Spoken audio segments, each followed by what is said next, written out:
Yo, what's good, everybody? What's good? What's goody? Hey, yo, pal, what's good? Eric G, what's good? I see y'all out there. I see y'all. What's good? Let me do a couple of things right quick before we really get into the business. Do something real quick. All right. Can y'all hear me okay? I think so. All the signs say point to I'm coming in loud and clear, but I just want to double check, make sure.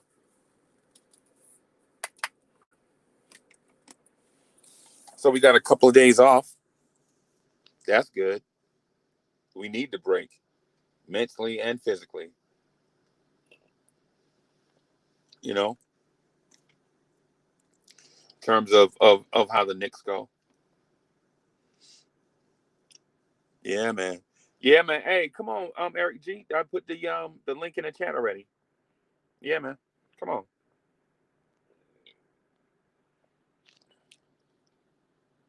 Yeah, man. So, hey, I'm feeling pretty good, man. My energy is back up. Um, I'm feeling pretty good, man. I had a little bout, but I feel pretty good. Hey, thank you for asking too. Thank you for asking. So I want to kind of almost get down to the nitty gritty, man. So the question the past few days, or the questions I should say, have been centered around um, Illmatic was good, Chef NYK was good, Pseudonym Squeepay was good. Y'all. So the questions have been centered around Tom Thibodeau. Uh, does he have a plan? Robert Paul was good. The questions have been Julian Blum was good. William was good. We back, baby. We back. We back. Heck yeah. So people have questions about Tom Thibodeau, his rotations, and his in-game adjustments. What do y'all think? Y'all have any concerns? We had a man. Listen, we had a crazy last night about Tom Thibodeau. Eric G is in the building. What's good? What's up? How you doing? I'm good, brother. How are you? All right. All right. Yeah. Hey. P.S. I saw that the Mavs lost again. The Mavericks lost again, man. They might get the number They one can't pick play no for us. defense. Yeah, man. You Hey, on the hey, road right hey. now? Huh? You on the road? Let me do something real quick. Hold on. Hey, so Ayo Powell says, some concern. That's a leftover of my bias and previous. Let me put it up here so y'all can see it. Just want to share that thought and see what everybody else thinks about it. What do you think about Eric? So I'm concerned, but that's left over my bias of previous seasons. I want to try to see if there's a. I don't know, man. There's a lot of pain. I know there's a lot of pain. So I understand. Hey, yo, pal, I feel that. But I think there's a page turning in this book that we gotta let some development take its course. Okay. Okay. Okay. Yeah, man. Yeah, man. Um, bro, I ain't gonna lie to you, man. Um, when you sick, you kind of don't think it with a clear head. So I was a little foggy headed the past couple of days, especially about the things with Tibbs and all of that stuff. But now that I'm a little bit better and able to think clearly, I I think the things with Thibodeau are overblown. I do too. Yeah, yeah. I think I it's. think. Go ahead, Freeze. I'm gonna say. Um, I think. I think wanting to win a certain way should not cloud the fact that not cloud the fact that we want to win. Period. I don't care how we win as long as we do it. Exactly. And I think that's the same thing Tibbs is feeling. He says, okay, yeah, we can't score 120 a night, but we're going to find a way to win games, even if we're scoring 90, 95, 105. He doesn't care. He just wants to win. So and he said it. He said, listen, I don't care about offensive rankings. As long as we play defense and we can win games that way, that's what I want to do. And guys get better as the season goes on. Yep. That's all I care about. Yep. Hey, Jeremy, what's good? So shout out to Jeremy. I see you. I see you, Jeremy. And so PS says our young guys need to be productive to stay on the court. Right. I agree. I agree. My thing is whoever is on the court needs to be productive. You know what I mean? Yeah. Oh. But I think guys who I understand that because there's the argument that guys like Austin Rivers and Bullock and all these guys should be sitting, but if you're better than the next guy behind you, if you're better than your options, those guys are going to continue to see minutes. I agree. That's a great way of putting it too. If there's somebody else who's better and who's ready, then of course they're going to be able to step in and provide productive minutes.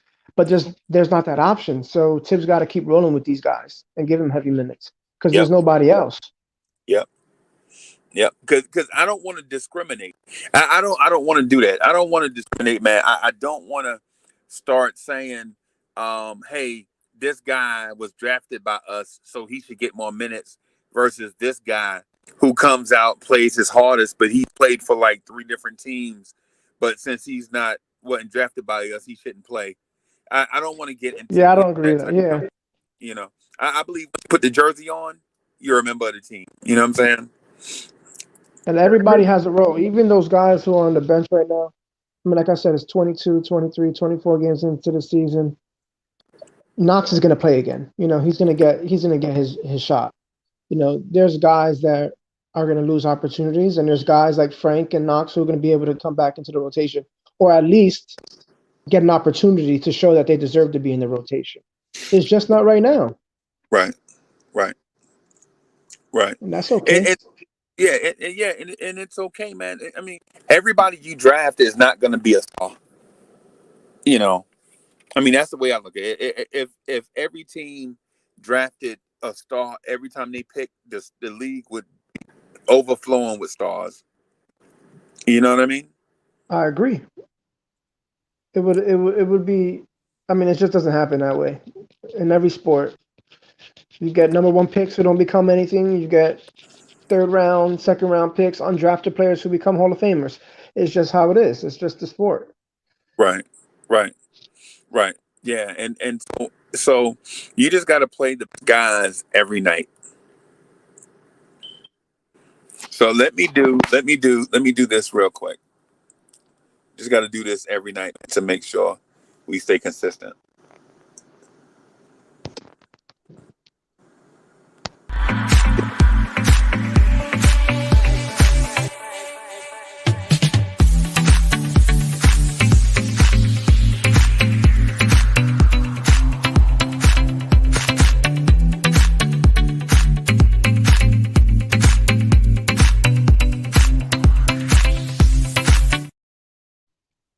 Yeah, and we back.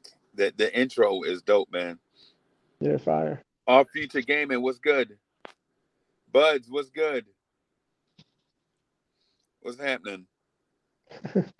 Yeah, Hey, you should have thought, man. Bud's talked me to death last night. Did you see He was. I watched the whole thing. Yeah, it?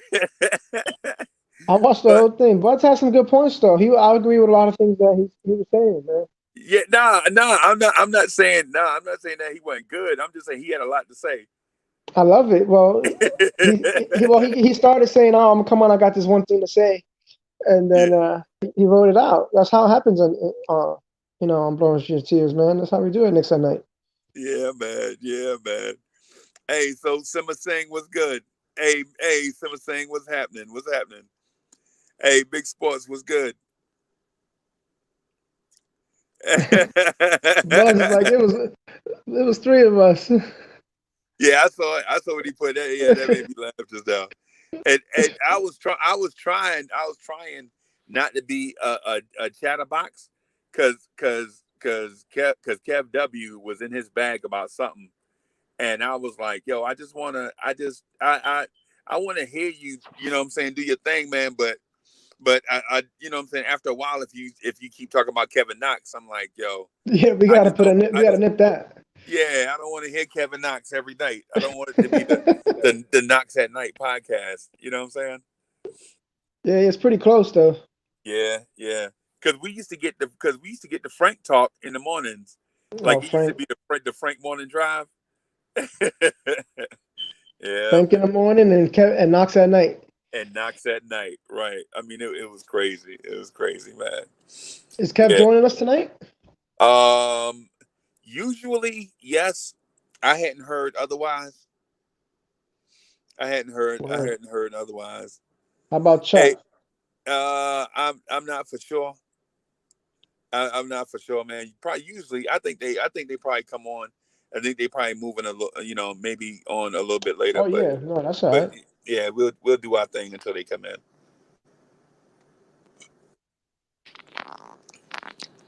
Nah, I wanted to say that Portland looked good. Portland looked good. What's up, Joe? How you doing, man? Nice to meet you. I'm glad you're better. Yo, what's happening, buddy? How you doing? I'm doing well. Doing well. I Yeah, guess man. you're gonna be me and you're gonna debate at some All point right, about what? over the next couple weeks or All right, whatever. I don't know. all right, no problem. Yeah, What are we man. debating about? Um. So I think y'all are on the Lawrence Tears debate league schedule to debate each other. Okay.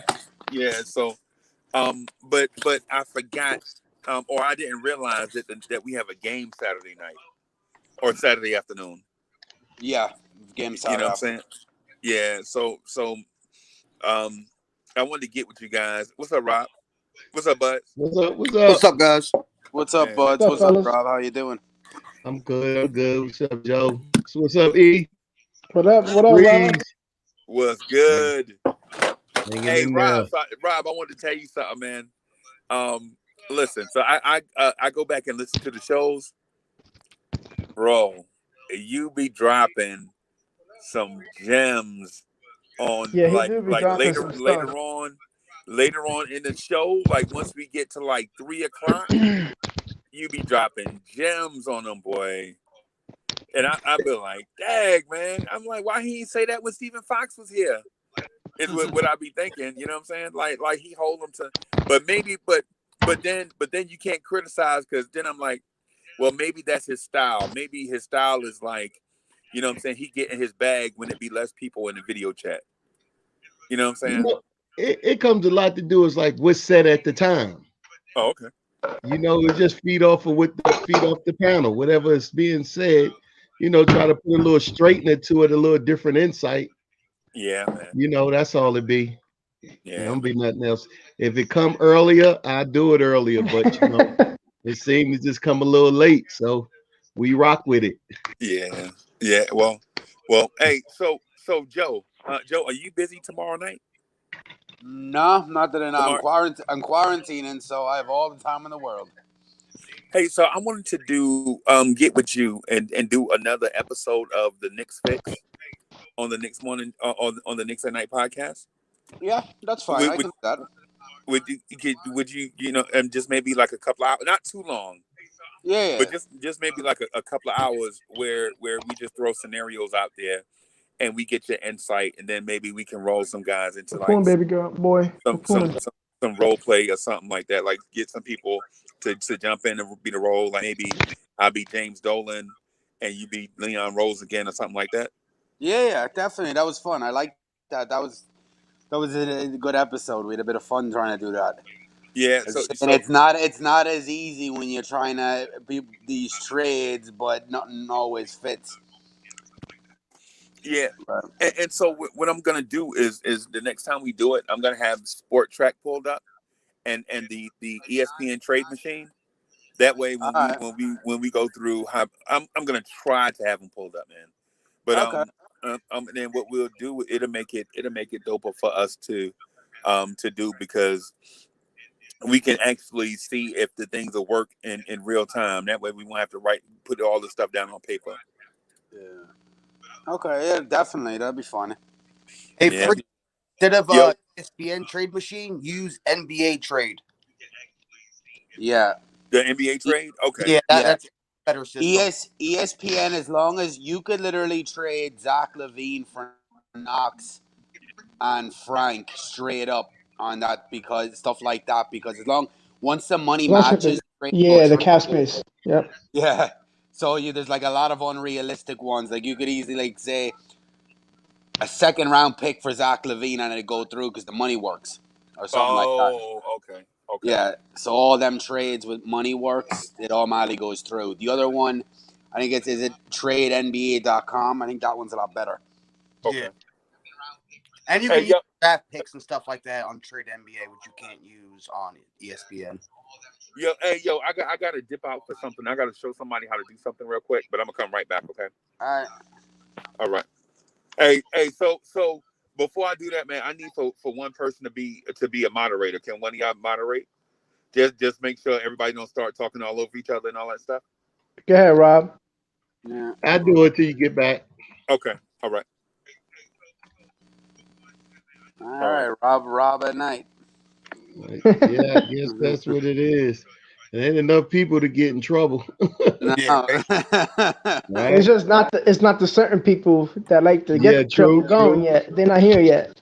Yeah, the missing man who likes We to need- cause trouble. The misfits. Yeah. We're waiting for them though.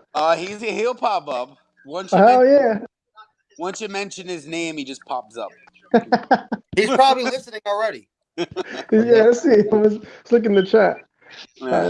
Oh man, I was imitating Kev by myself in the mirror trying to get him right. Let me say one thing. Literally. Kev's is not playing the players right. Yo, where's Kevin at tonight? Kevin's stuck usually in his ways. He probably running late. He probably gonna be here. Oh yeah, Tibbs is stuck in his ways. Yeah. And Austin Rivers, since he had two good halves. Since the two Utah games, he's averaged 3 points a game. He actually only averaged 3 points a game. Literally only 3 points. Literally. Listen, I watched Portland. I watched Portland tonight, man. I watched that Golden State Warriors. I watched that too. That Mavericks. I watched it.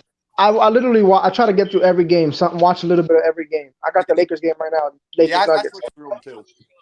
So it's man, they can score, man. Portland.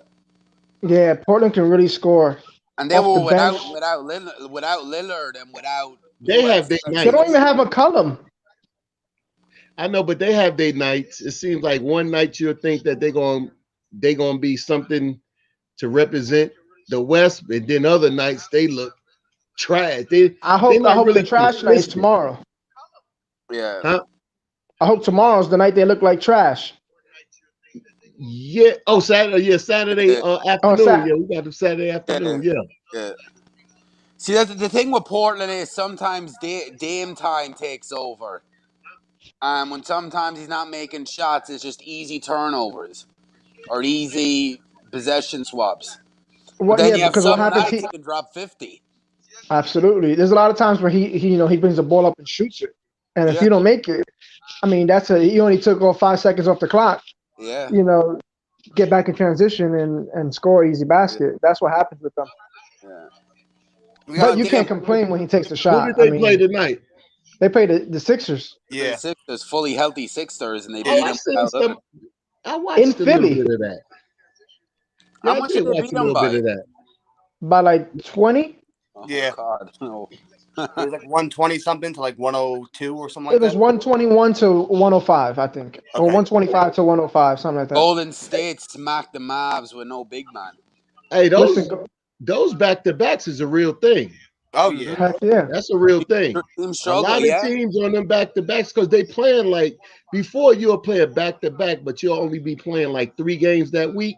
They playing 4 games that week, and then they get the back-to-back, and then it's like I don't see too many teams doing good on back-to-backs. Huh? No, it's not. You kind of split the back-to-backs. Yeah. That's the average. We have 14 games now in the month between now and the 2nd of March to the All-Star break in the Out of space of a 28 month. days. Yeah. That's like basically you probably got every other like day. Yeah. 3 back-to-backs. And we're not getting I wouldn't call it like COVID help, but a lot of teams are getting time off, but they're going to pay for it in a 2-week span when they got to make the games up season because everybody else is going to be off and they're going to have to make up all those games. Yeah.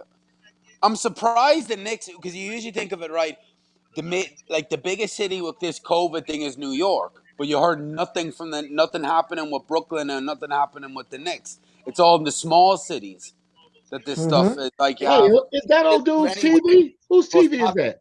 You could be in the most populated city or the most, least populated. You just got to be safe, man. Yeah. Somebody got the Somebody got YouTube their on. TV on. I'm on mute. I'm on mute too. Oh, that was me. Come on, like when you come in, when you come in on the stream and then you have both of them up on your computer. Yeah, I didn't turn off that. Yeah. But Portland, man, the thing is, Portland, we could get the hell beaten out of us by Portland, or we could beat them. Portland's one of them teams. One night they look like a contender, and the next night they look like a team that doesn't belong in the playoffs. I agree. But it'd be interesting because they beat the hell out of us like by 20-something points last year, but then we beat them in the Garden. Yeah, we did Melo's beat them. first game back. Yep. Yeah. Yeah, we beat them and all the young kids balled out that night, I feel like. Yeah. I mean, and even the game we just played them, 10 days ago, I mean, they beat us. They were up big in the first half, but we came back. It was a good game in that second. That second half was a good game. I think the Knicks just weren't being aggressive either and playing defense in the first half. Yeah, the thing what the Knicks need to do is do the same thing as they done with Steph Curry in that Golden State game. Get the ball out of Dame's hands. Because when Dame got hot early, that's more or less what killed us that we were coming back from. Now, if you get the ball out of Dame's hands, because you've seen teams are doing it in the playoffs, or the Lakers doing it in the playoffs, trapping them. Once the ball's out of Dame's hands. We did it in the second half, but we should have done it in the first. Yeah, we was making it at this half court with Mitch. And they're gonna do that at the beginning of this game. But you never know. One guy on one of them nights could be hot. Once you get it out of his hands, somebody else could light up. Yeah. Exactly. I mean, it seems to happen. I still think they're the star quiet, but somebody else balls out. The thing with Portland is, man, that I always think like for them, every year before the season starts, it's like, yo, this is the year. Portland, that's the team to watch. And then one of their big guys gets hurt. McCollum down, Nurkic down. That's been what I'm saying. I never give Portland a real chance because I feel as though their guards they're gonna have to get rid of McCollum. I understand the scoring, but you got 2 undersized guards that are gonna be exploited every playoff game, no matter where they're big at. And they're not defensive sound guards. Like if one was a defensive guard and can still score, then it might be different. But both of them are not defensive guards, so they're gonna have to try to outscore you. And that's not happening because they're going to slow down the pace. They're going to take one of them out the game, and then they're going to have extra bigs for their bigs. So I don't really feel Portland will ever get out of a series until they're going to have to make the hard decision to get rid of McCollum and get back a good shooting defensive guard that can play with Damon. Because that's what it is. They don't have that defensive power on those guards. They should move CJ for a wing because, even if CJ is not even, Drew Holiday would be a better fit for backcourt wise, but they got to go get a defensive minded wing that can, get hits from the perimeter. What I think what Portland might do if it might be maybe 2 years from now, or even maybe a year, if they're struggling to make the playoffs or even get past the first or second round, they might tear it all down and trade Damian and get a haul. I don't think they will. I don't think they want to tear it all down, but they just got to regroup. McCollum and you move him to the sixth man, and then you just got to replace that guard position. That's their only weakness. I wouldn't tear it all down. I'll look to try to replace that guard if I can keep McCollum. If he would mind coming off the bench as power, like when come out, and then you need that defense just in that one position because they're strong every place else. Mm-hmm. They're strong every place else, except for the defensive liabilities. They're going to take them guards in the post, Damon and McCollum at the same. Then they're going to work them in the playoffs. During the regular season, it might work, but it's not going to work in the playoffs. Not when everybody else has big guards and you got a 6'1" and you got a 6'2" guards in the front. I don't think it's going to work. Would you take McCollum for the Knicks? Yeah. If you got him, not if it wasn't too expensive, because you could put him at point guard. He's a natural point guard. It's just when you look at Lillard and McCollum, both of them are combo guards. Me personally, I like our guards 6'3" to 6'5" on the front. That's just me. That's a personal thing. But if they was to take them, it wasn't like I'd be mad stomping around the yard. But no, I'll take McCollum as long as they don't give up a haul for him. McCollum went to school down the street from me at Lehigh. I'm 10 minutes away from Lehigh. That's right. You came from Lehigh. I'm in Pennsylvania, right? He's on the roster. Okay, yeah. Oh, McCollum's over in Pennsylvania, is he? That's where he's from. Huh? He's from Ohio. Oh, okay. But he played at Lehigh, and that's only 10 minutes. I live in the Lehigh Valley, like Bethlehem, Allentown, that area. So he went to school in Bethlehem, Pennsylvania. I'm not taking CJ. We got CJ on the roster and Emmanuel quickly. I like the big body. He could get to the. They're similar size. They're similar size. I know, but the thing I appreciate about CJ is that he used to be a guy that just slashed to the basket, but he developed a shot over the last 2 years. So he's a guy that really could use his body. He used to shoot it in college. I remember him at Lehigh because I think they made it to the tournament that year. Yeah, they beat Duke. Yeah, he was able to shoot. Seed. Yeah. Yeah, I think that, I'll take CJ. Come on. Yeah, like I said, I'm not going to kick around the yard. I just said. You take CJ with Quickly. And then we the same thing that he just left. 2 small guards. Quickly 6'3", but he's small in girth. And you're gonna still need that. You're gonna need that big guard. You're gonna need that. But McCollum's a star. I mean, he's gonna get you 25 a night. I know. But he's not gonna stop nobody from getting 25. I don't know. I mean, he tries on defense. No 6'1" guard in the NBA gonna stop nobody from getting 5. Look at the guards that he's gonna be going against every night. He's gonna be going against at that position, and he's gonna be probably off the 2 too. It's gonna be just like Portland. You be strong every place else. That's where you gotta get bigger forward. No, they have big forwards. They got a big center. They got everything. But he's hurt. He's always hurt. They just small at the guards. Yeah, they have They had Whiteside before then. They just small at the guards. And now they have Canner who don't play defense. It doesn't. That's a good thing too. They got Canner. He play no defense, but he's an offensive rebounding machine. We know that from when he was with us. That's why when people be saying Mitch don't give us no offense, we can get rid of. We had Cantor. Cantor gave us offense, but he didn't give us no defense, and that was worse. That was worse. He was giving us 20 and 10, but giving up 25. No defense. Anybody run right around him. If you miss, you get the rebound. But other than that, you need. Like I said, at that center position, I'd rather take defense all day and get 20 from my shooting guard, 20 from a false forward, 15 from my point guard, get about 15 from a 6 man. But I think I don't how McCollum's not 6'1". I think he's like 6'2", 6'3". Yeah, but okay, even if he's 6'3", 6'3" guards, that's going to be a problem on the defensive end. Okay, And you you can talk give about him them 2 inches. I just have there's a some small problem guards with that play both of them being defense though. small. There's small guards that play defense. Dennis Schroeder plays defense. He's small guy. I wouldn't say Yeah, that. and you look at Toronto. You had don't say Lowry. Oh, Van Fleet, Lowry. he plays And Lowry. defense. And both He's only of them are under 6'1", and 6'2". Lowry's little. He plays defense too. Yeah, Lowry's Okay, 6'1". yeah, but Van Vliet's but in their only about winning 6 years, foot. but Van Fleet came off the bench Not no in more. the He's not. championship year. Now look, they both playing and they struggling like hell, ain't they? That's because they're not healthy, and that's because Siakam's not playing well. OG Obanobi hasn't stepped up. But I wouldn't think he wouldn't have made that. That would have They made lost. too much. They lost to Baca.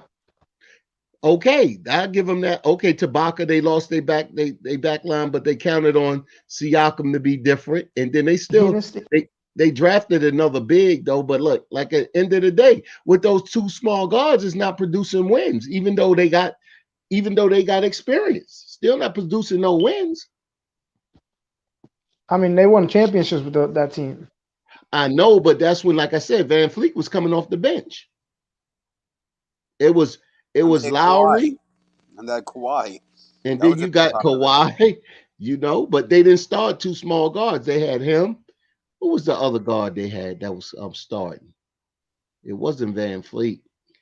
You talking about? It was they had Norman Powell starting. Green, right? Was it Green? Danny Green. Yeah, it was Danny Green. Danny Green was and Danny Green gives you height. You and need some that. defense, a little bit of defense. Danny, see, he's good on D. He ain't bad. He slowed down a little bit. Yeah, but back in his championship year, he was better than 2 years ago. He's better than he is now. But with that being said, I think that he's a little bit better. Hey, I got a question for you guys. So Freezy asked this last night. Would you guys rather have one championship and that that's it, like vets, or you just go all in and you get your one championship? Or would you rather have the OKC where you have James Harden, Kevin Durant, and Russell Westbrook? You have a chance for a dynasty, and you never won a championship. But you don't know that yet.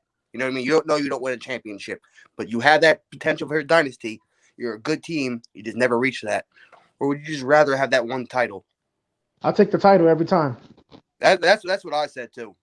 I'll take a championship. I'd rather take one championship for 10 years than have to be in the playoffs but you for 10 years straight. You don't know that you don't win a title. You know what I mean? I thought you said you're not going to win a title. You don't know that though. You have the shot every single year. You have 3 great players. You have a chance at a dynasty. Would you rather take the chance at a dynasty or one great team? Or one chance at a dynasty. Oh yeah, I'll take the chance at the dynasty. But I don't want to win a chip and then it breaks down in about 2 years and man. And then you cellar dwellers for 9 years. Nah, I don't want that. Nah, I'll take the dynasty, of course. I bet you OKC would take them now too. They would have paid all of them if they could. Now, thinking about it. Yeah, they didn't want to pay Harden for $5 million. That's what they said. Oh no, I know. Yeah. If they pay Harden, they all over the life of the contract, not even $5 million a year. $5 million for the life of the contract. Yeah, that's the problem with OKC. Their owner's known for being cheap. We don't got that problem. Dolan would pay anybody to keep a championship. Yeah, but Dolan, there was talks of other problems with Dolan, personal stuff. That's what happened. Yeah. So I mean, OKC is going to be a team that's going to be very good in a couple of years. They got a lot of first round picks that they can trade for a superstar. Yeah, it's unreal how many first round. Well, you got first round picks, but the value is not a 25th pick in the first round. It's not a value for somebody to trade your all-star. They're going to want. Yeah, but you could trade. They have so many. I think they have like 4 first round picks this year. They have like 17 first round picks in the last over the next 4 years. Yeah, something wild like that. And they have like 22 second round picks in the next 6 years. They could. I mean, okay, I'll give you a superstar. You got to give me 4 first rounders. Okay. Nah, they would have to. They're going to be honest. They're kind of pushing a little bit for the playoffs. They're not that far out of the 8th seed. They got some good young players. They can make a move for Bradley Beal. I ain't kidding either. If they're sitting around close to 500, they can make that move for Bradley Beal. I don't think they doing that because if they was, they wouldn't have gave up Chris Paul. Yeah, but he's older in the last year of I his know, contract. but if you're gonna make a run like that, you would want even Chris Paul. No, they asked Chris Paul, did he want to stay? They didn't give Chris Paul up. No. They I asked know, him, but did that he was want the to stay? decision So that he made. He didn't want to stay. yeah. But look, But if turn Bradley Chris Beal Paul was coming, I would have probably changed Chris Paul's mind to stay. No, I think they wanted. I think Chris Paul did his job. He passed the reins to Shai Alexander. Yep. And he learned under his belt for a year watching Paul playing on the floor with him and Dennis Schroeder. And then they went on to take their own team. In LA, Schroeder's starting point guard. In OKC, Alexander's there. Gallo, who had a big part in their success. That's true. And Gallo went out to Atlanta. So I mean they did the part of developing and winning at the same time. And then they also got draft picks. Yeah, and gather assets. They did all three. They did a trifecta last year, man. Yeah. And they drafted extremely well. They got a pick and they got was it Rubio and they got Kelly Oubre and then they flipped them for more picks. So they not only that, and they traded Steven Adams for a first. Yeah, so they basically turned Steven Adams and Chris Paul into like 4 more first round picks. And they took on Al Horford and assets. Yeah, they got 2 more picks for Horford. Yep. Freezy said something wild last night. Presti's just gathering them, but people were saying, "Oh, why did they need so many picks?" Well, when you think about it, drafting is like a lottery, but the more tickets you have, the more chance of you hitting. Yeah. And they're not a team that draw free agents or nothing. And they're like gonna that, hit. so. They're gonna hit it. They're definitely not only that 2 superstars with all them picks. Not only that though. History with OKC, they draft so well. Yeah. I mean, so yeah, you give them all those picks. They may not get a superstar in the league right now, but they're so good at grooming their own players. And they've always been competitive over the last 10 years. That's the thing. And this kid, this Baisley kid, he's a stud. Mm-hmm. Yeah, Baisley, he was real. He's the one that skipped that year of college with something with New Balance, right? Something weird, like a internship or something. That was that was weird. Yeah, no, the OKC is one hell of a. They're probably one of the best franchises in the NBA that hasn't won a chip yet. Sam Presti could be one if he'd have just didn't make that mistake to keep hard and then won 2 chips, and if he rebuilds it again, because I think they're definitely going to hit. They have Shea, you have Baisley, and they're definitely out of all them first round picks, they're definitely at least going to hit on 2 of them. Yeah, and they got this young kid, Lou Dort. If they never took that team out of Seattle, somebody might care. Mm-hmm. That's true. That's the worst thing they ever did for that franchise. Yeah. They should have stayed in Seattle, Yeah. Or like Las Vegas, Oklahoma City. Like, come on. They're gonna bring another organization to Vegas. They're gonna bring to Seattle.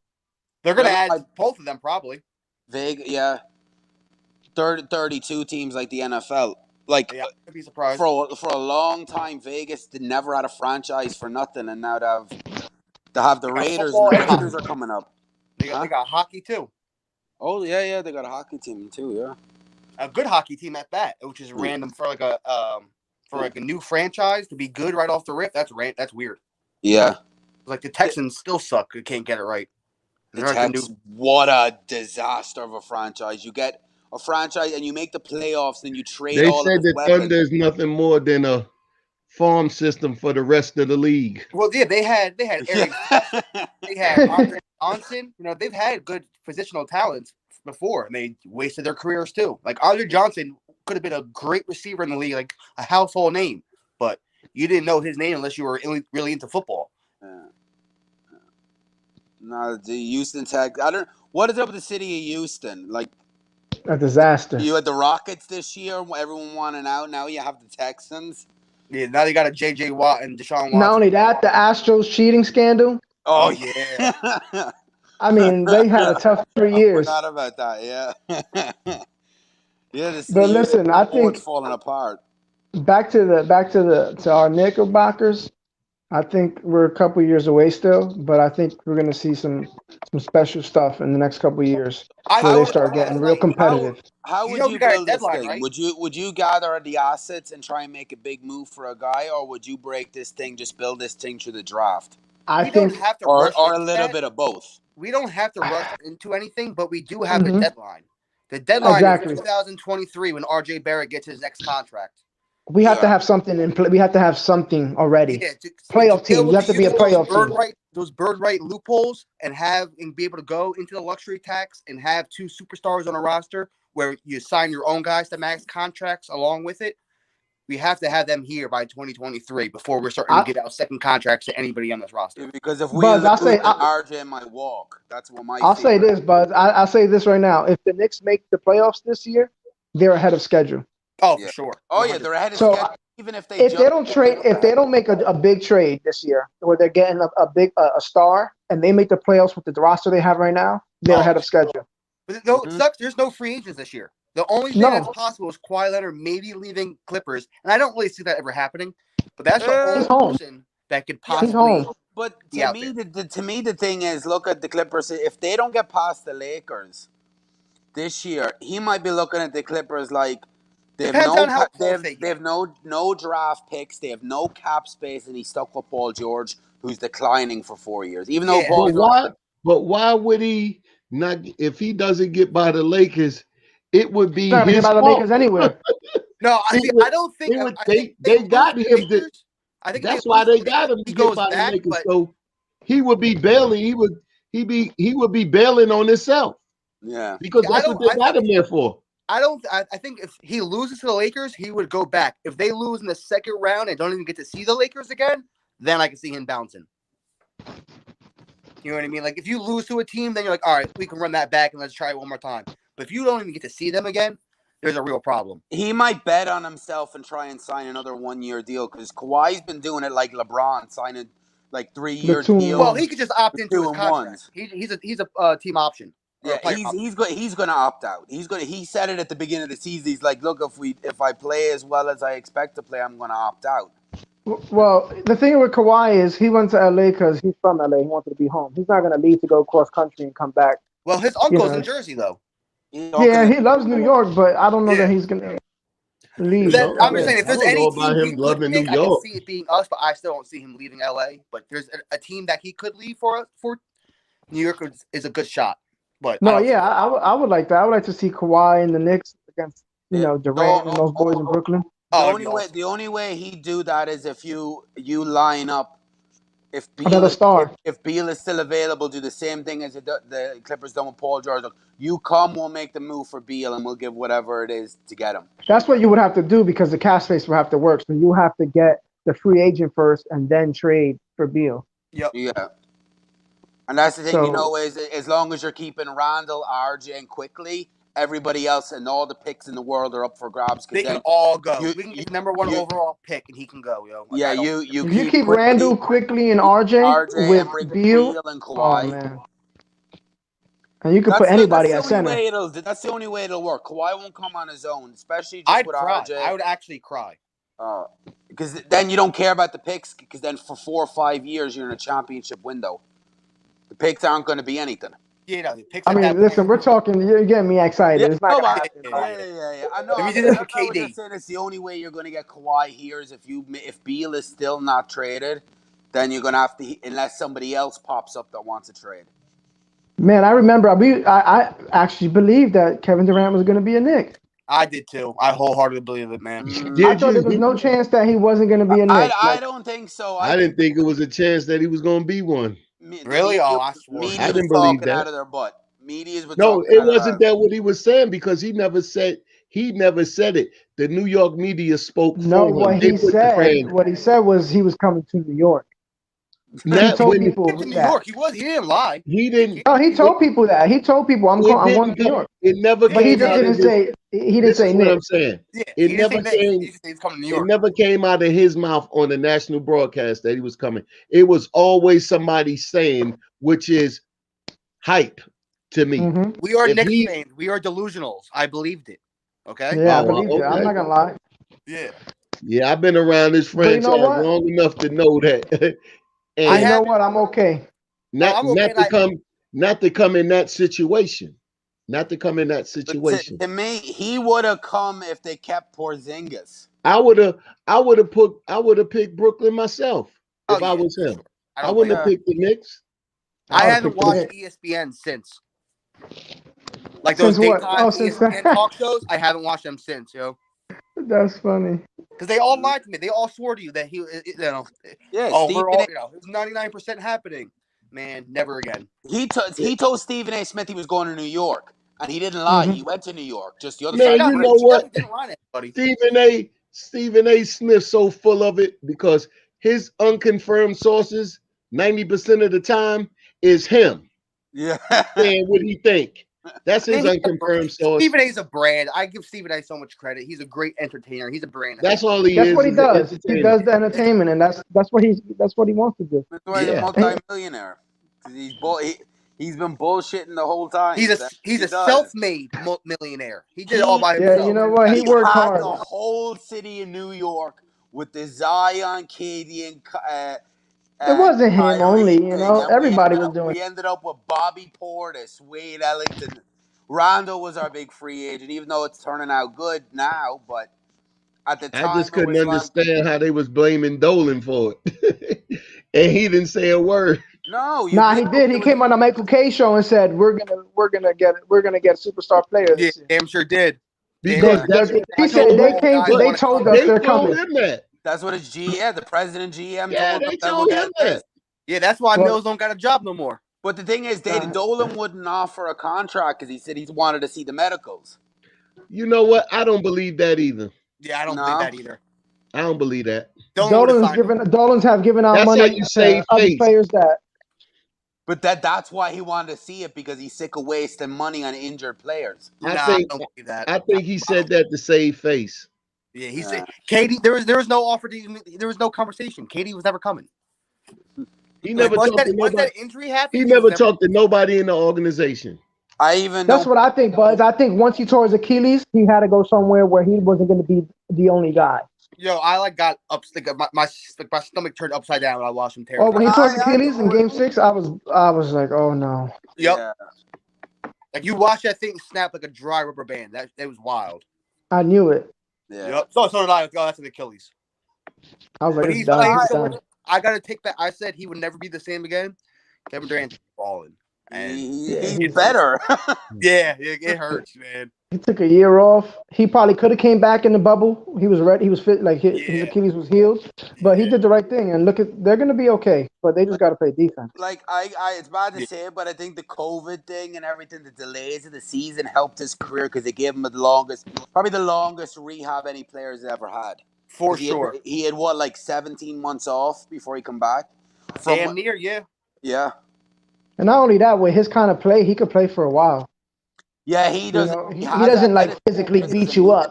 No, exactly. He just hits a shot. Everything's so easy. He's nowhere near what he was on defense, and his defense before the injury was so underrated. Part of his game, like Kevin Durant was a very good defender. I know, but Golden State played defense. Oh, that yeah, helped. They played a lot of to help defense. Draymond was a big catalyst. Yeah, the Nets have to put up like 150 a night to get wins. Yeah, because they play zero defense. No defense. That's because Harden and because Kyrie. No, Harden's not even a bad defender either. He wasn't a horrible defender in Houston in his last 2 years. No, but it's just not. They don't have a great. It's all offense in that team. And when you look at, do you know what's annoying me the most? Remember, everyone was talking about, right? You know, KD's the number one option. Harden's going to be 2. How is Kyrie going to handle being a third option when he hated being a second option to LeBron? He's the number one option. He's the one racking up more shots than anybody on the team. Yeah, he damn sure is. He's their leading scorer. He takes a rebound and just pushes. Yeah, Harden is playing. And he facilitates. Harden's like scorer. Give fair play to Harden because no one thought Harden would be able to do it. But his scoring's gone down, but his assists have gone up. I saw Harden taking a step back. That's the way. If I saw it working out, I saw Harden taking the step back. I didn't see Kyrie taking the step back for the team. I knew Kyrie hasn't taken a step back. Kyrie's taken a step forward. Yeah, I didn't see that coming. He's gotten better, Kyrie, with Harden. more efficient. Their offense is something else, but I don't know if they're going to be able to beat the Lakers because of defense. No, they ain't not beating that Lakers team. Unless, Not do you beating that know, Clippers team either. do you know what could end up happening though with them too? I can see Andre Drummond being bought out by the Cavs and him taking a vet minimum for a year to go to the Nets. And Well, that's their big man problem. are Because buyouts in the NBA like buyouts in the NFL? Like when a player gets waived, the worst team that puts the waiver in get him? No. Like there's a difference. Waivers is like a release and you get paid, but it's a buyout where He becomes a free agent. where the buy. Well, yeah, but when you become a free, when you get bought out in the NFL, you gotta just on the waiver wire. The worst team gets you. Is the NBA like that too? Nah, Yeah, like that when you put a guys off waivers, but there's buyout. There's two different. There's waivers. the buyouts they pay for your contract. They'll spend it over a couple years. But no, he gets to pick the team he wants. He gets to pick the team he wants to go to. Oh, I thought a waiver and a buyout in the NBA were the same thing. See, the waiver is right. They're letting you go, but whoever picks you up gets the contracts. The option goes from the worst team. The worst team usually gets it if the worst team the second, that order. But a buyout's basically they pay the contract to and they let you go. Okay, I see the difference now. That if you get they just pay you the right other up person's front. on for your whole contract. If you get a buyout, that original team is off your contract regardless. Yeah. Okay. Like the Joe Kim Noah situation. No, well, Joe Kim Noah we're still paying. Like he's our third highest player. Well, yeah, but remember he got picked up by what team last year? By the Clippers, I think. No, he was let go as a free agent. We bought him out. We're buying him out. He could have been picked up at that time. We Joe Kim went to Memphis, and then he picked up by way after the waivers had already cleared. Like he could have been picked up and taken on the waiver wire. I think when we first released him, but nobody did. Yeah, I don't know how. I don't think the NBA runs it like that. I think the player gets to pick. Waiver. Well, I'm looking it up. I could be completely wrong though. I'm not going to say I'm anywhere close to being right. What's up, Guzman? You coming on? Don't worry, Chuck's not here. Where the G at? G's in the chat. Yeah, he always got some interesting scenarios. I like Goose. Yeah, me and him were tag teaming on Chuck. Chuck got mad. Well, Chuck. Oh my God.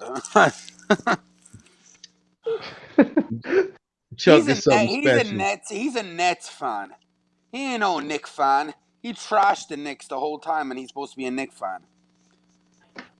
No, he just got it. He's one of those guys who's gonna tell you everything wrong with their team instead of something that's right. Yeah. While we're not winning, he's that guy. This guy's not doing good. We need this position. You got those type of fans too that they outthink the game.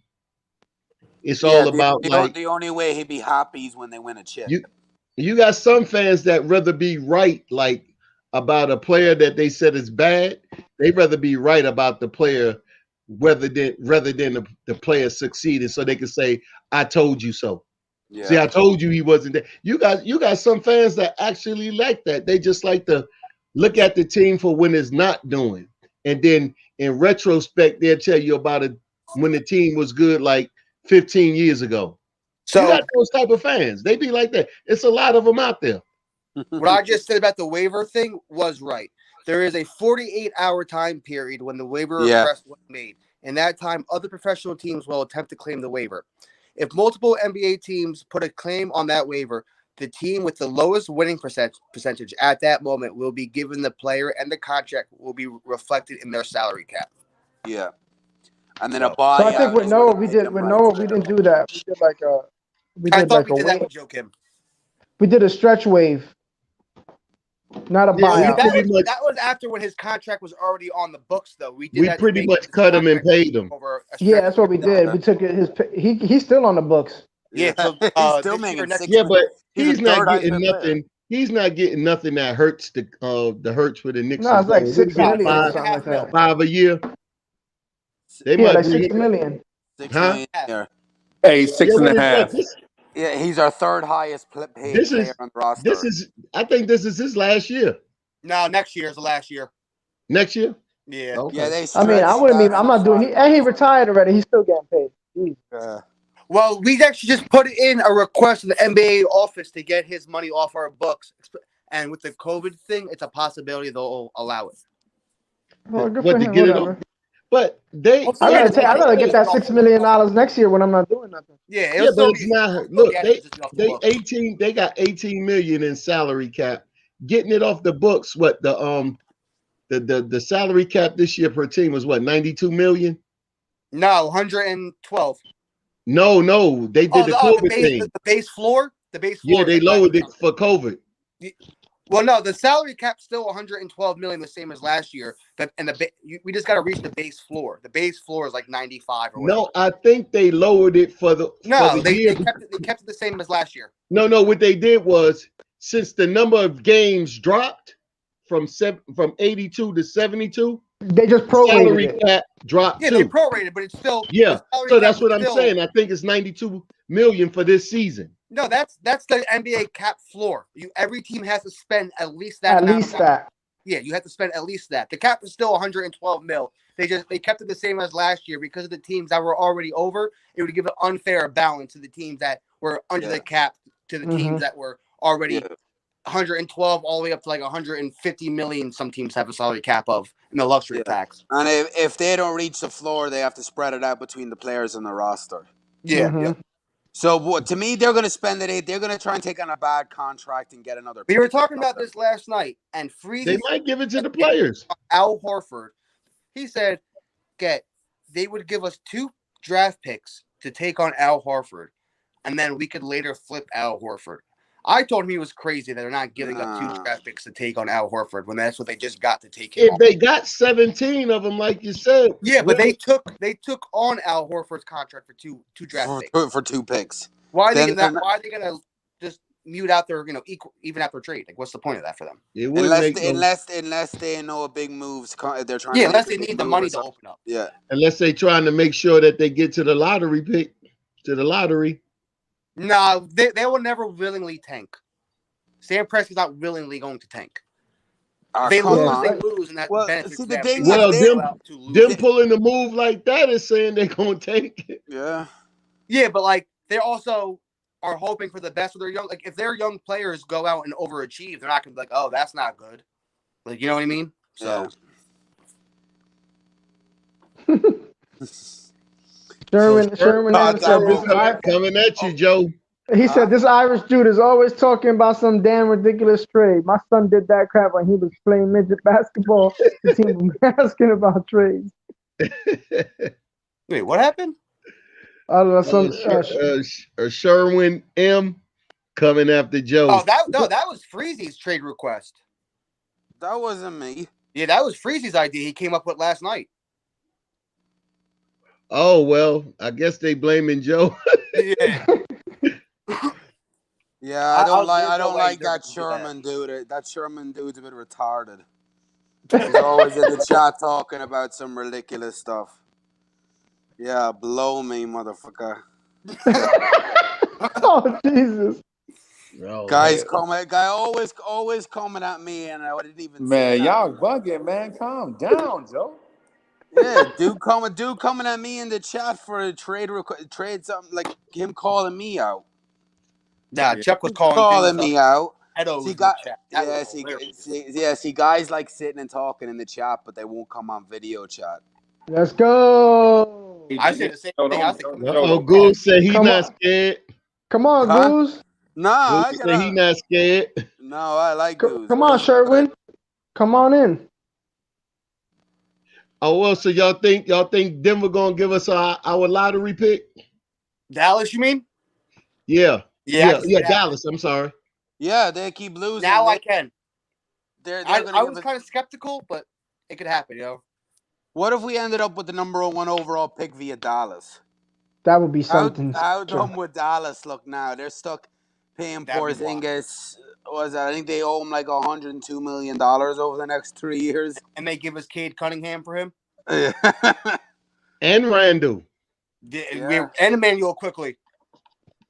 I'm counting all of it. No. Quickly was out. Well, yeah, I suppose we had the money to Oh yeah, sign I'm counting Marcus all Morris. of it. I'm counting all of it. Yeah, with the Yeah, money. count to every- The sign scenarios Morris. all had to Yep. happen for Yeah. Yeah. Count every piece.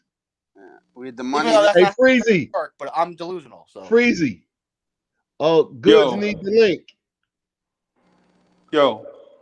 Goods need the link.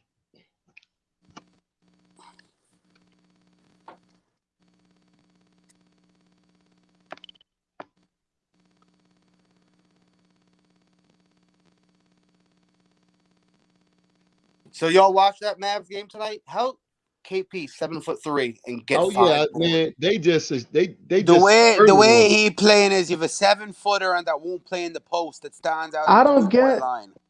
I don't get like even when he makes a pick, he pops out to the 3-point line, and there's so much space in the restricted area he can just go right to the basket, and he Golden never State does Not no it. big putting man. no pressure on them legs whatsoever. Nope. He don't want to touch them, yeah, because he He knows don't want He didn't to. He don't defend want to nobody fall taller than down, back down. Nothing to do with them knees right now. He don't want to do. He's not trusting them at all. Nope. And I love it. I mean, he's still ball. He's still. I think he put up like 25 or something like that. I don't know Oh, what yeah. he's shooting like 30% from 3. He's shooting horrible this year. Yeah, but he also didn't get. He only got a couple rebounds, I think. Yeah, 5 rebounds, and he Yeah, didn't nah, defend he- anybody taller than 6'7" tonight. Yeah, you got to get more than that at 7'3". That's wild. Sherwin's Yeah, but if Sherwin's you hanging out there on the perimeter, you're not gonna never get no rebounds. Well, yeah, true. that boy Sherman says if we got a top pick, we would trade him for Levine. No, No, Oh, but I my can see God. us trading our just own picks. stop making a fool of yourself. Just stop talking, buddy. People got to stop thinking Levine's worth some type of crazy draft. I know. I don't know what everybody wants. wants with this Levine, man. I take Oh, I Levine, want but I Levine, ain't but giving he's up not- high I'll picks. take Levine, but not for number 1 overall. He's not getting that. He's never made an All NBA team. He's never made an All Star team. Like he's not getting even. Well, a he Drew deserves Holiday. to this year. He deserves to this year. What's up, Goose? You know, he deserves a couple. What up, panel? What up, panel? Much salute, much respect. What up, GZ? What up, Goose? What's up, guys? What up, How y'all bro? doing? Deserves a nice Good, package. good, bro. No, How y'all doing? Crazy draft haul. We good. How are you, man? How are you? Holding it down. I'm good. Everything is good. That's good. How y'all doing tonight? Good. All right, Good. everything's good. All right. Sounds good. So what are we talking about? But We bunch of was nonsense. talking about why Porzingis won't post up. Wow, I don't think he's got the legs for it anymore. He's Yeah, never had that's the it. legs for it though. He's never I been able think- to post somebody up. This is nothing new. Yeah, that's He's always true. been finesse. Do you know what? But- Yeah. Porzingis is a shooting guard in a 7-foot man's body. That's Yeah. what he is. Yeah. I guarantee he was a guard through his whole when he was younger, and then he just Oh, outgrew the position. Because the way he Probably. moves, they come around screen like he moves like a guard. Yeah. You know, I think even though DSJ really didn't give us any benefits, we kind of won that trade based off the fact that we freed up that cap space and it was allowed us to sign Randle. Oh, I agree. Yeah. I said this last year too. Like that KP contract's horrible. That's gonna be one of the worst contracts in the NBA in like 2 years. Not even. He might not even finish it. He might retire I don't- before the end of it. If he, Nah, he's not. I won't. Nah, he won't do that. bro. Look, if he can't stay He's not healthy, giving back no. He's not giving back no money. Yeah, you can listen, Joe. You can't be giving Sherwin no kind of Ammunition. ammo. You can't No, be talking like that. No, but what I'm saying is he might get to the end of the contract and just retire because if he can't stay healthy, he's played how many games has he played in 3 years? It hasn't equaled to a season. It's like 60 No, games. I saw 60 someone games no. in 3 years. No, he played more than that. Because he only played like 30 something games last year and the season got cut, and then he was injured for a year before that. He didn't play And he for us gave- a year before that, and he's And he played gave only us 9 games. he gave us 60, 70. You know, one thing you got to take into account, Mark Cuban is a businessman. Don't be surprised if he's going to wait until Porzingis gets to his highest value and try to dump that contract. I won't be surprised at all. Who's But going yeah, to I'll take be it? surprised. Yeah, but who's I'll be gonna take it? surprised. No, listen. I'll be surprised if they trade Porzingis before they fire Rick Carlisle. Oh, for sure. He's been. I think they got to fire him first. And I like Rick Carlisle. He's a Hall of Fame coach, but his time. I think his time has come for the locker room. Yeah. No, I agree for sure. I take Porzingis back. Give us another pick, and I'll take him back. I'll take that Nah. contract. No, I don't want him nowhere near Nah, New give us York. a pick. No. I don't want him nowhere near New York. You gotta give me another 3 draft picks just to take that contract. He back. trashed That the Knicks contract's on an the he albatross. trashed the Knicks on the way out. That contract. Coming back. No, I need 3 of them. I'll take him back if he leaves his brothers in Dallas. They got to give him a bionic leg for me to take him back. For real. Yeah, Chuck, I see you, bro. What's up, Chuck? Hop on, Chuck. Chuck, what hole you done slithered out of? He must have just came home from the blackjack table or the poker table. He came home from Sing Sing. Sing Sing.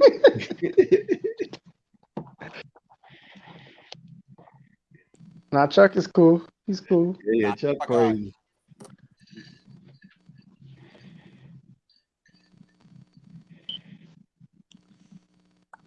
So did Payton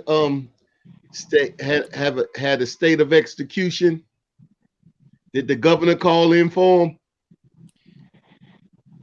I don't know. I think Payton got a burner on Twitter. He heard all the trash talking. That thing is hilarious. That Twitter account. Yeah, you saw that? Yeah. And they're like, Payton, that's you. You trash, bro. Complex And then he up today. Complex really? report we're talking about it today. Like that's like funny. big now. And he had a good game, you know. So I gave him credit for that. You came out and he had a good game. You know, he shut us up for one night and then he had a good 3 Yeah, quarters. he had a state of execution. They was coming out. The governor called at the last minute for a spot. They knew. I think he felt the steps quickly coming behind him. Oh yeah, one day he gonna have to just surrender and be like, take me down to the guillotine. It's over. Yeah. It's gonna happen soon. Yeah, it's coming. It's coming. Nah, I think, but the thing with Tibbs is he's so how would I say it? He's so very loyal that he probably won't change the lineup. You look like a big loser on the craps. Honestly, I think it's a lot more simpler than any of us are making it. I think that because that second unit is so damn bad that you need quickly with that second unit, and that's the only reason he hasn't started yet. I don't think it's anything else. I don't think he prefers playing Elfrid Payton. Just that second unit is abysmal. I would like to see Payton run the second unit, being that they can run up and down. I would like to see that, just to see what he does. But who's scoring? Who's scoring for you consistently on that second unit? On what unit? The second unit. Who's scoring for you? You say what? Who's scoring consistently for you on that second unit?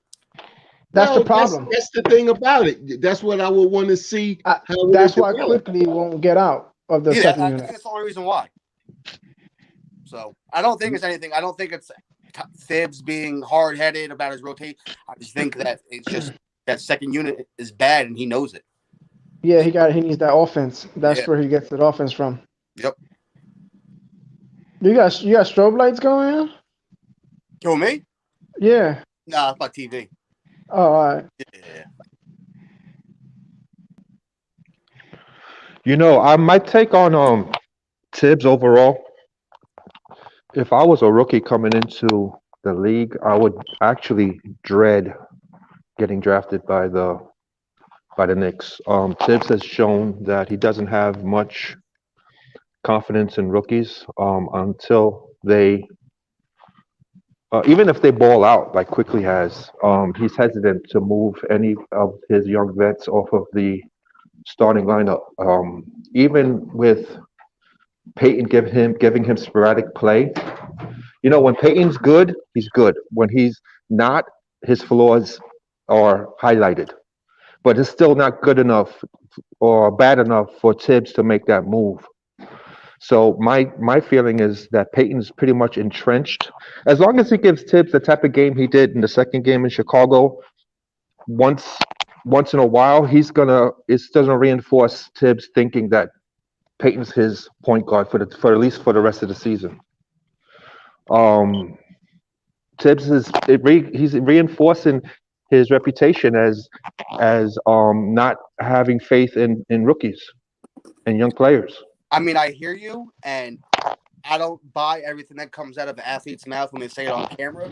But Emmanuel quickly seems to be loving. He said that he couldn't imagine getting drafted to a better position than under coach. I think for me it's the other way around. I think being a rookie or a young guy going and play for Tibbs is much better. He gets you developed. He makes you play hard. You pick up good habits. But as you become a superstar, superstars don't want to play that hard-nosed stuff, diving for balls and jumping for loose balls. They don't want to do that. They're superstars. They got their money. They want to play their game. So when you're young, you want to go there. You want to get taught. You want to play hard. Yeah, you don't want to get forced. Yeah, I agree with that. And you can see that with Payton balling out the way he did with Chicago, that kind of gave the emphasis to keep quickly on the bench, because you notice he only played 13 minutes that game. Because he was hot, and that's another thing. He was hot, so he went with the hot hand. He goes with the hot hand. He went with the hot hand. And Emmanuel he did that with he done that with Quickly a lot. Gave Quickly the whole fourth quarter because that was the hot hand. But don't you know Donovan Mitchell in his rookie year, he didn't start until after the 30th, 35th game. Mm-hmm. And that's Donovan Mitchell. So what's the difference with Quickly? Yeah, I don't have I don't. Most of the rookies this year are still our backups. Like Anthony Edwards is a backup. Halliburton's backup. I can't buy the notion that Quickly don't. I mean, Halliburton's a backup. Play rookies because Tibbs was only the coach of 2 teams, and none of them had outstanding rookies on them when he got there. It wasn't Josh and Kobe 30 minutes a game. Exactly. Yeah. But Rob, let me ask you a question. What would have stopped Tibbs with Payton playing the way he was? What would have stopped Tibbs from putting Quickly out there ahead of Rivers? Because remember, Rivers was the first guard off the bench. Yeah, Rivers is a problem. I'm almost at that point where Rivers was the first guard off the bench. Did you see what Rivers did when he first came off the bench? Yeah, that's why. That's why. Yeah, it is. Mm-hmm. What did he do? Remind me. What did he do? He hit about 7. What he hit about? He hit about 4 in a row in threes, and we beat Utah. That was no. I'm sorry. No. I'm referring to the Chicago game that just passed, where Quickly played 13 minutes. Payton did very well. However, when Rivers was inserted, not as point guard, but as a shooting guard ahead of Quickly. Well, honestly, Quickly didn't play that well in that Chicago game, if we're being real. So it is what it is. Well, he did. I wouldn't say that. Quickly hit 2 big shots. Key shots. Yeah, he hit the 2 big shots. Yeah, he had those 2 big shots at the end of the second half. Woody was 4 for 9 in 13 minutes behind the free throw line. That one floater was crazy.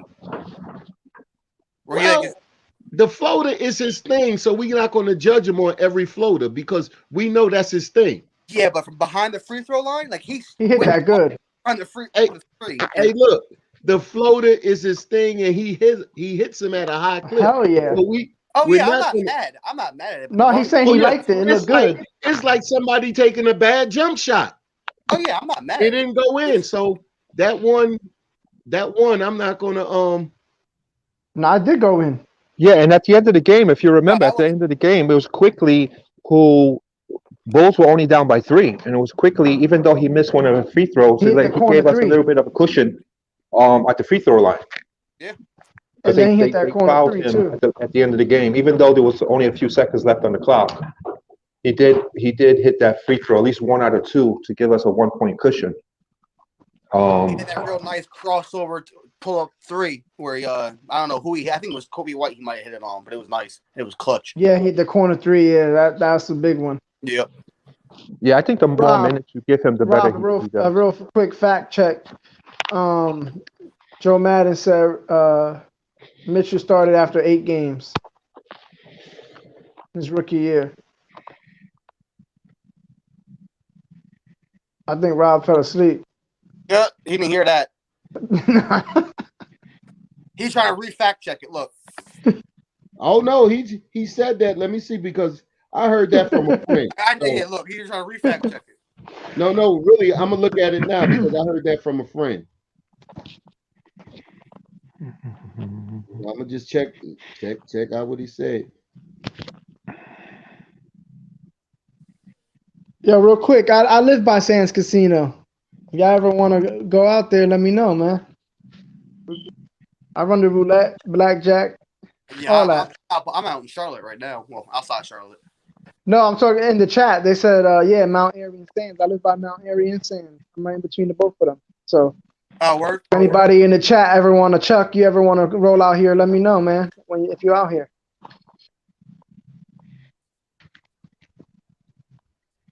Oh, Joe is right. Boom. Okay. Yeah, but like I said, I heard that from a friend we was talking about quickly in that scenario. You gotta tell your friends start giving you bad. Well, you know. No, I know. In conversations, a little different. Yeah. When you having conversation like that, I don't run right to my phone and say, I said, okay. You know, because it was for the conversation was for not for starting quickly.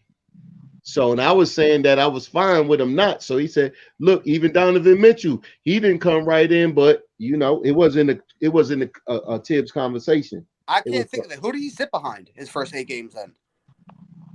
I think it was they started oh man, they had Rubio, Joe Ingles maybe? And Ingles.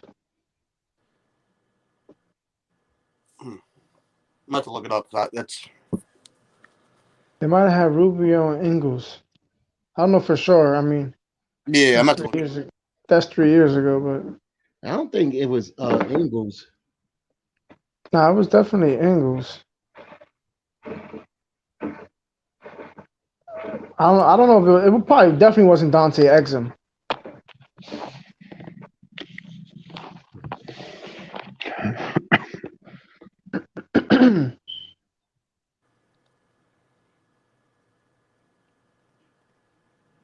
Okay, let me see. Rodney Hood. Rodney Hood. Yeah. Yeah. I think Hood might have got hurt then. Yeah, that's probably what it was, to be honest. He always gets hurt. And actually, hold on, because I'm the first. Okay, there's 10 games. So no, it's not 8 games either, because the first 10 games, Mitchell came off the bench. Let me see, 11th. When did Mitch start? No, it say 7.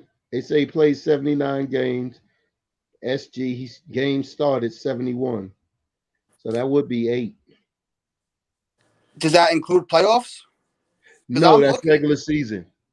I'm looking at the box scores, and he's not in the starting lineup for those first 10 games. Was he even on the 2017-18 season? Yeah, I'm under his rookie season. Well, what I'm looking at is say 79. So what are y'all talking about right now? Y'all talking about? Oh, that would be 10. That would be 10. So what y'all talking about? Y'all talking about SGA or Mitch?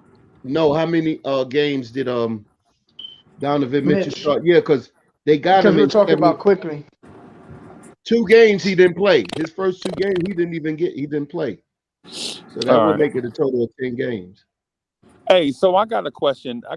While y'all thinking that right there. Are y'all still interested in Kelly Oubre? I'll take it. I knew this would come up. Tonight. I knew it. I knew it would come up tonight. Not really. I was interested in Oubre before he went to go. When he was on the trading block. I would take. He's a good wing, man. So Bud, why did you know this was gonna come up? Because he dropped 40. No, that ain't the reason. That's why I thought it would come up though.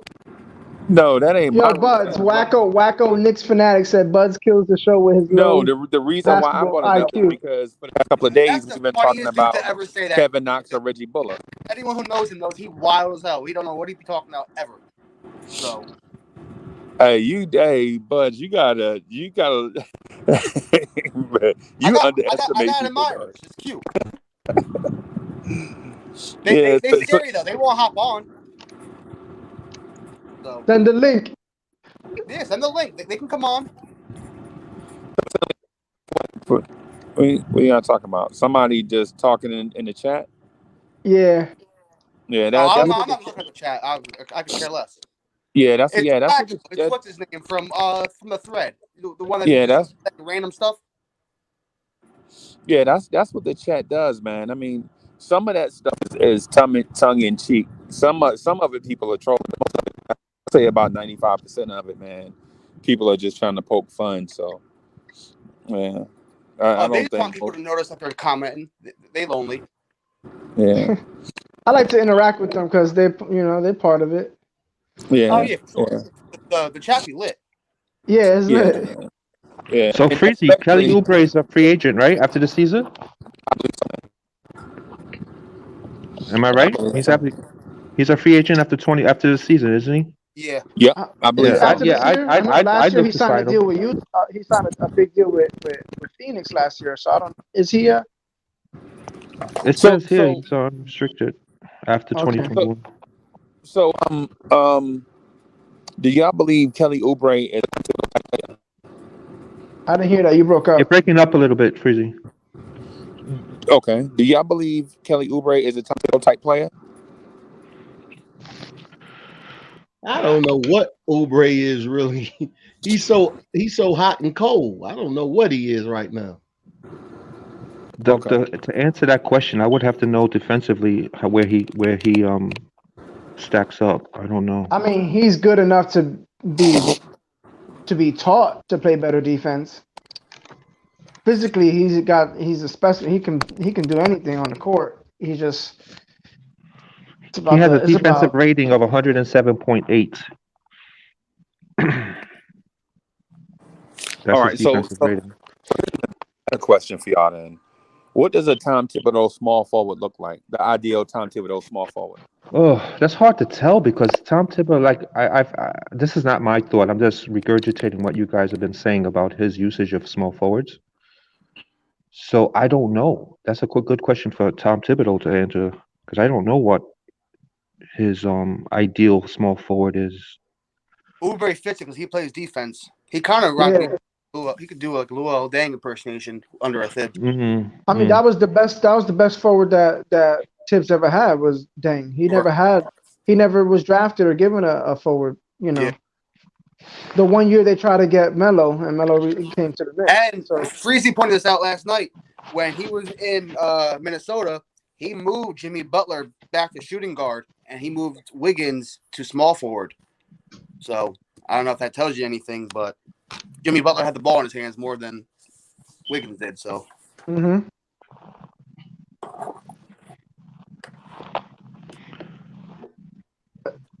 That's right. the thing, man. So I don't know. I don't know if that's more of the time Thibodeau really feeling R.J. Barrett and Jimmy Butler type guys at shooting guard, or if it's he prefers a certain type guy.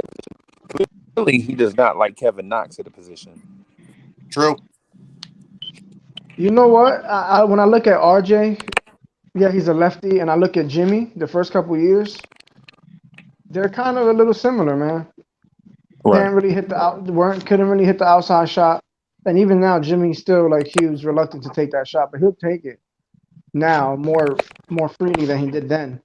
They kind of play the same way. Slow the game down, play defense. You know what I'm saying? They say Jimmy Butler, he's imploding in Miami now. See, I would bring Kelly Oubre in if only he can elevate the play of Randle and RJ. No, he's not that type of player to elevate. No, I'm not saying you're going to insert him as a number one option. He would be the 3 option. However, his play is only going to make him being on the court will only make RJ and Randle better. You understand what I'm saying? Like he's not going to take away. He's not going to take away from what they bring. All right. You know what I mean?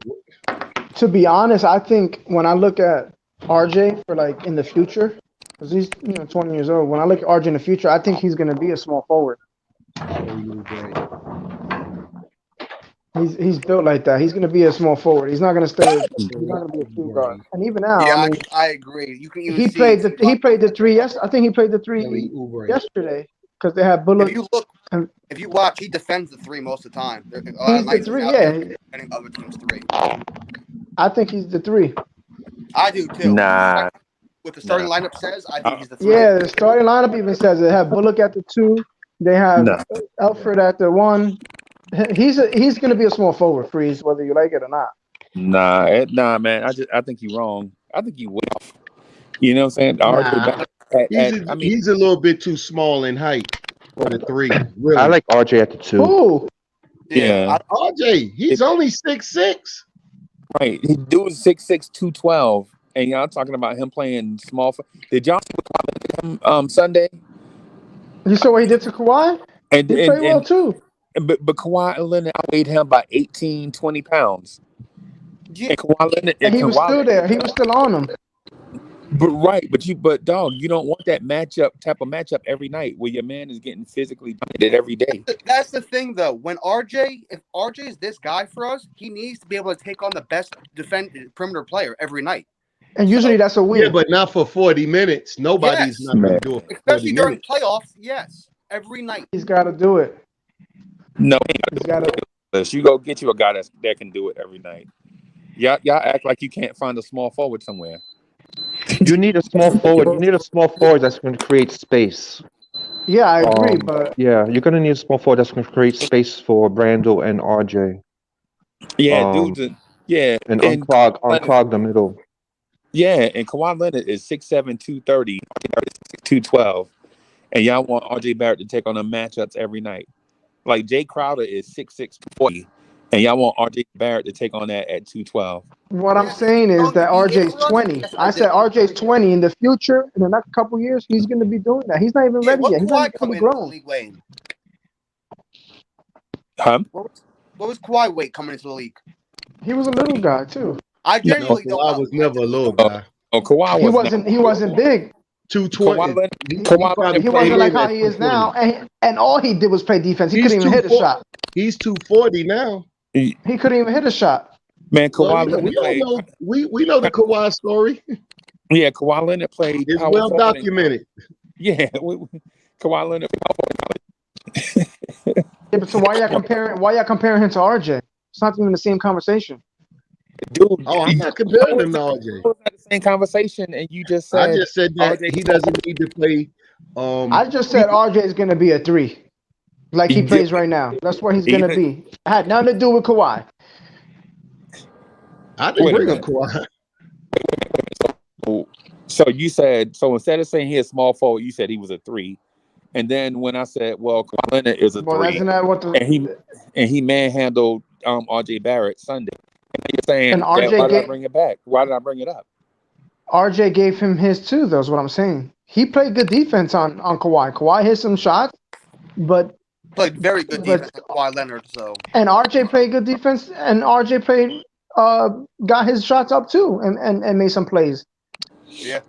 I don't know, man. I think that's a stretch. You could just go in the draft, and Kuminga is 6'9", like 225. Hey, why not just get a guy that's a stretch? If you think that's a stretch, I can see lineup where RJ Barrett plays the 4 in certain lineups in the future. Yeah, that's a stretch. Man, look at the thing is too. You're not understanding that RJ's not that fat. RJ's not that fast. He's gonna get cooked by it too, and then he's gonna get in foul trouble. But how big are your current power forwards? Draymond Green is 6'5" and is out there. How much does Draymond Green weigh? I'm talking about RJ in 5 years, after 5 years in the weight room. I'm not talking about today. And actually, your body's still growing at 20, just so you know. A man's body still grows. And he's straight muscle as it is. Like he's not the fastest guy on the team. He's not fast like that. So a guy's a small 2 that's quick, gonna run right by him. And all he's gonna do is reach and get into foul trouble. So has RJ Barrett? When's the last game RJ Barrett fouled out? That's not what I'm saying. What I'm saying is, if you continue to do that and put him in bad matchups, it will happen. I'm saying over the past 8 games, how many games did RJ with guards that are faster than him, or he's dealing up guards that are quicker than him? It's a non-issue, right? Yeah, but it's a non-issue now because he's guarding the guys he's supposed to guard at the 3 position. Okay. All right. If he guards the 2, he's gonna get in trouble. Right. And if he don't foul, he's just gonna give up baskets. He's out there defending Patrick Williams. He was out there defending Okoro. He's out there defending Kawhi Leonard. These are wait a minute. So you saying that we didn't see him guard Zach LaVine? We did, of course. Yeah, but at that point, that's when you got Zach LaVine's not a little guy, and you got to guard the best player on the team. All around, RJ down the stretch, is a good defender. He can defend the 2 and the 3 and the 4. Yeah. Well, so he's not going to. I agree. It's not like 2s are going to cook him. I don't think so. It depends on the matchup. RJ, it depends on the matchup. A big body 2. That depends on anybody. Then you can say that about anybody if you're going to say depends on the matchup. He's not doing that against CJ McCollum. He's going to be in trouble. Yep. Oh, but on the other side, he'll punish TJ McCollum. He's not doing that. He's not doing that. He's not doing that. No, he's not because he can't really hit the shot. You say what? He's not hitting the 3. He's not hitting the shot. 3 on CJ McCollum. You take him right to the rack. He's not fast enough. It doesn't bring help. This is going to bring help. McCollum straight to the rack, no problem.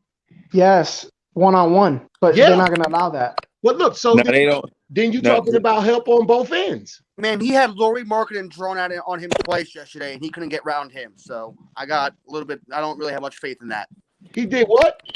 He had Lauri Markkanen drawn out on him twice yesterday, and he could not get around him either time. He had to kick it back out. Well, he probably chose not to, but he can't get around him. He got around him at times. So he got around the whole team at times. Well, hey, hold on, Rob. So, Buzz, now you're saying that RJ Barrett can't get to the basket. Well, that's his game, but so you're saying RJ Barrett can't get to the basket.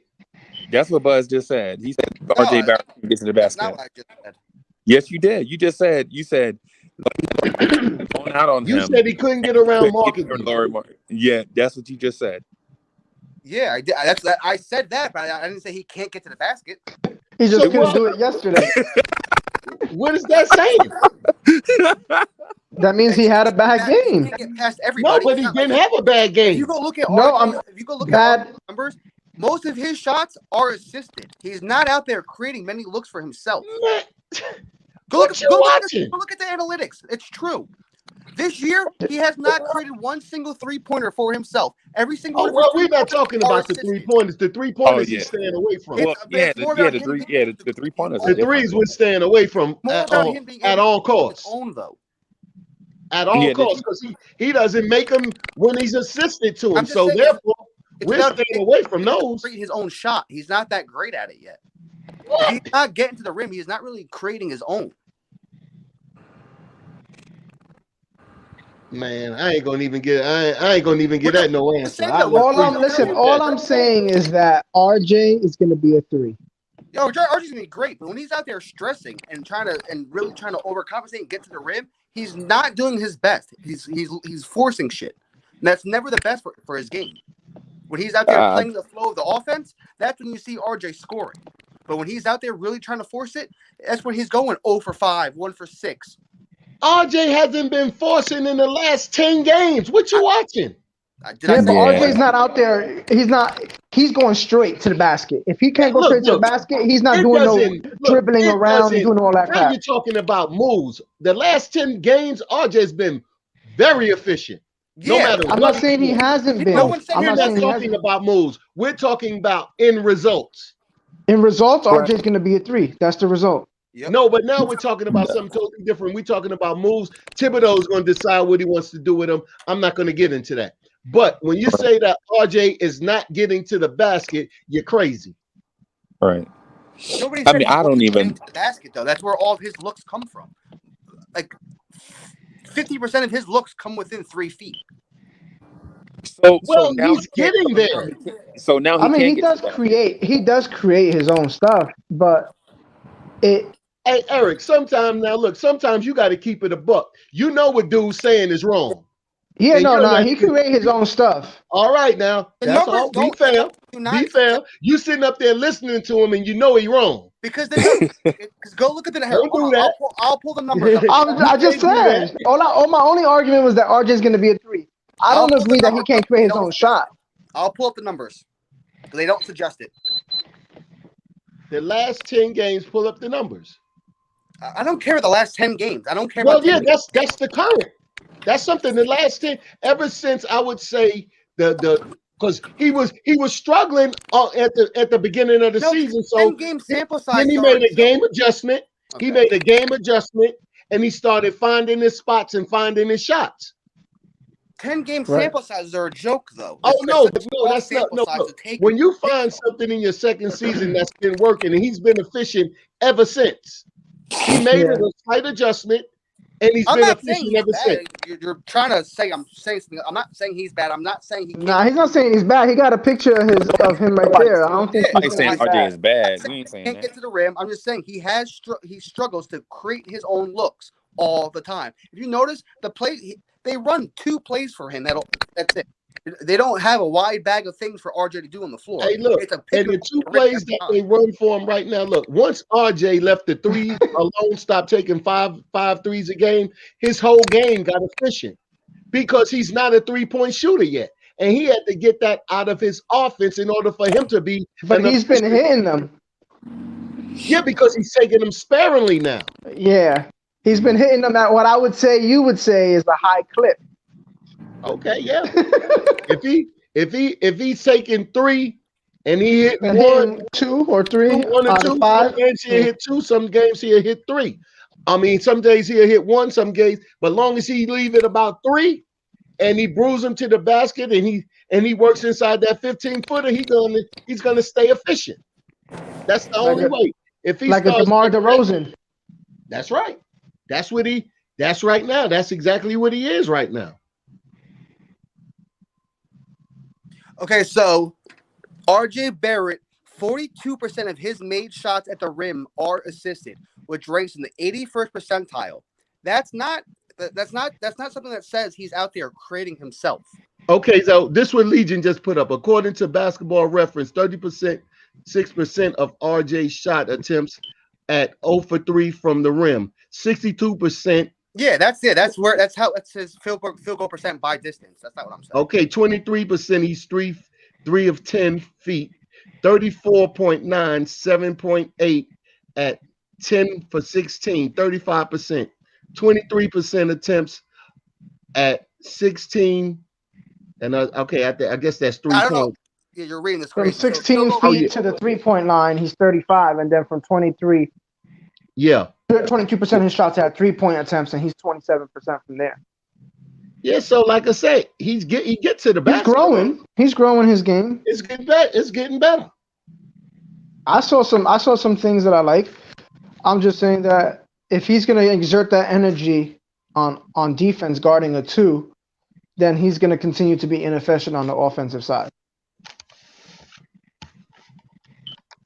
I just know when he plays better when he's playing in the flow of the offense, getting his shots in the flow instead of out there forcing his shots at the rim. Because when he's doing that, that's when he's chucking at the rim and he's just, he's flailing all over the place. Looks like he's getting fouled. It's just an ugly looking game for him when he's out there really forcing it. And when he's, like I just read, he's in the 81st percentile of assisted shots. So that doesn't really say he's out there creating for himself very often. Can you guys agree with that, or is that number misleading? It sounds that stat sounds kind of distorted for one reason. RJ does have the ball in his hands, and RJ doesn't work in the post where as though somebody have to give him the ball. RJ may cut to the basket and get an assist maybe 2 times a game, maybe for somebody. So in the flow of the game, I don't see that. In the flow of the game, I don't see where as though. And now he used to flail to the basket. Now he's taking this. Now he's putting his shot up in space. Oh, he's not going all the way to the basket. Yes, He'll stop. Yes, for sure. For the last few games, for sure. He's been so much better with that. But there's those couple games in the beginning of the season, those little stretches where his that's when he was struggling. He was finding his way. Now but I'll admit to that. He struggles. He does that more often. That when he's not making his shots, that's when he's out there forcing.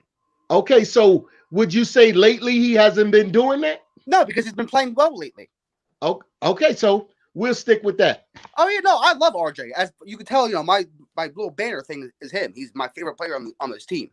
Like I think he's he does play defense. I'm not saying no one's saying he don't. He plays defense. Patrick Ewing, in my opinion. You know what I mean? He's that Knicks piece that we finally have that will be on our franchise for at least the next 7 years minimum. But he does have his deficiencies at times. So can I ask you guys a question? I'm biased, I don't see them. I have a question for you guys, if you don't mind. Do you think with Randle playing point forward and the offense being initiated the majority of the time through him kind of skews the numbers of the players around him? What do you mean? When you look at, let's say, for instance, you are referencing RJ's ability to initiate his own offense. You think if he was playing in a more traditional offense where the point guard was initiating, a true point guard was initiating the offense, that would still be the case? Probably not. Honestly, I don't know because RJ is not a shooting guard that is given the responsibility too often of bringing the ball up. If you notice, it's either quickly Payton or Randle. Yeah. And then RJ relies a lot on assists from one of those three to initiate his offense. That's what I just said. And why did everyone tell me I'm so wrong, Come on now. I said this is the whole conversation. That's the eye test. That's what I see. Hey, look, so what you were saying, what we were saying, we was just basing it on once he made the adjustments. Nobody never said that you was wrong. When he struggled early in the season, that was the problem. Yeah, I don't like just using 5 game, 10 game sample sizes because it can go back to where he. But like I said, no. But see, some things is like this here. When you look at a player, when you can see that a player has turned the corner on certain things, that means as though that they got smarter in what they were doing. So that's not more. It has more to do is with he started noticing on the court out there than him not doing what he was supposed. He was doing different things that was causing them problems early in the season. He nicked that. That's why I mentioned the sample. That's why I mentioned the 10 to 15 games because he quit doing it because it was causing them problems. I hear you, and we saw that last year too, where he got out of that for 10, 15 games toward the end of the season. Last year he was just bad at it. But after All-Star break, they was just giving him a lot of calls with it. But at this time in the beginning of the year, the same things that he was doing, he wasn't getting the calls. So he had to make the adjustment. Oh, he definitely looks a lot better. But even last year, past All-Star game, he started cleaning it up a little bit. I didn't think it would ever get back to that. But I didn't really think that he was really, because it was still in his head to me that he was getting the calls out there. So you would see him resort back to it. But this year in the season, the referees over the summer, they passed judgment on they wasn't going to let that ride. So he had to see it again this year. And once he's seen it again, he made the proper adjustments. It took him a while, but once he made the adjustments, he cleaned it up. Yeah, I see. Hey, RJ, I think RJ. Hold on for a second. Hey, the super chat, man. Hey, so he says, True PG. How many are there left win championships? Question. That's a good question, man. Hey, thank you for that super chat.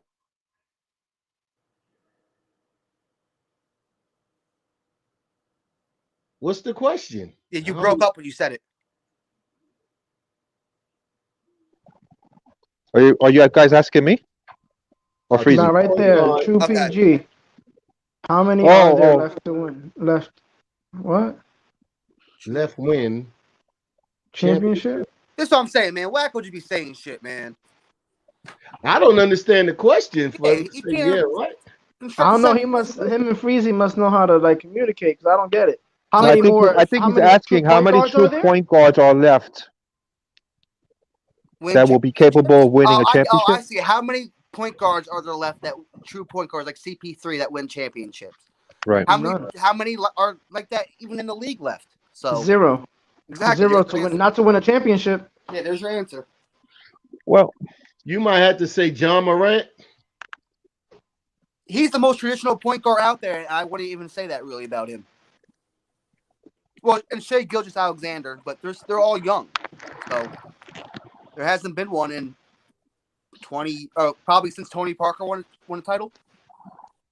do you guys Yeah. think that as the NBA center position has changed, it kind of mandated to change in point guard play?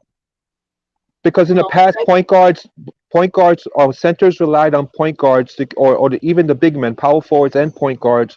I'm sorry, power forwards and centers usually relied on point guards for assist numbers. Whereas now, when you look at these stretch fours and stretch fives who are able to go to the perimeter and take their own shots, it kind of, and then on the advent of Curry since like 2009, 2010, when his shooting numbers were going up, a lot of people trying to change their philosophies on how point guard play is, and there's more scoring point guards coming out of college than ever. That's right, but you got some people running around looking for what a traditional point guard is, and they're fading away like a jump shot. Yeah, They don't got a jump shot. right. I mean, look at Lonzo Ball, right? So, look, you know what? I think in a few years, one of the point guards you're going to see that's a throwback to the old days is going to be not Lonzo Ball, but his brother, because of his brother's better jump shot and his passing abilities and his court vision and his overall IQ. But both of them got good IQ. You know, Lonzo's a good. But good point guard. I think Lonzo's jump shot is a little less efficient than Melo's will be in the long run. He's been hitting them though. I think he hit like 11 over the past couple games. Is it Lonzo. enough? Is it enough for him to get taken off of the trade rumor mill? Well, yeah, because they have a Right lot now of he's young dominating. pieces. That's why Yeah. they have They the said Alexander basically- kid. He looking like he won't resign back with him. They got Bledsoe. I'll take Lonzo. I can't take nobody. I can't take no point guard that's shooting 48% from the free throw line. I'm sorry. I He's can't shooting live. 48%. Yep, from the free throw line. I can't live with that.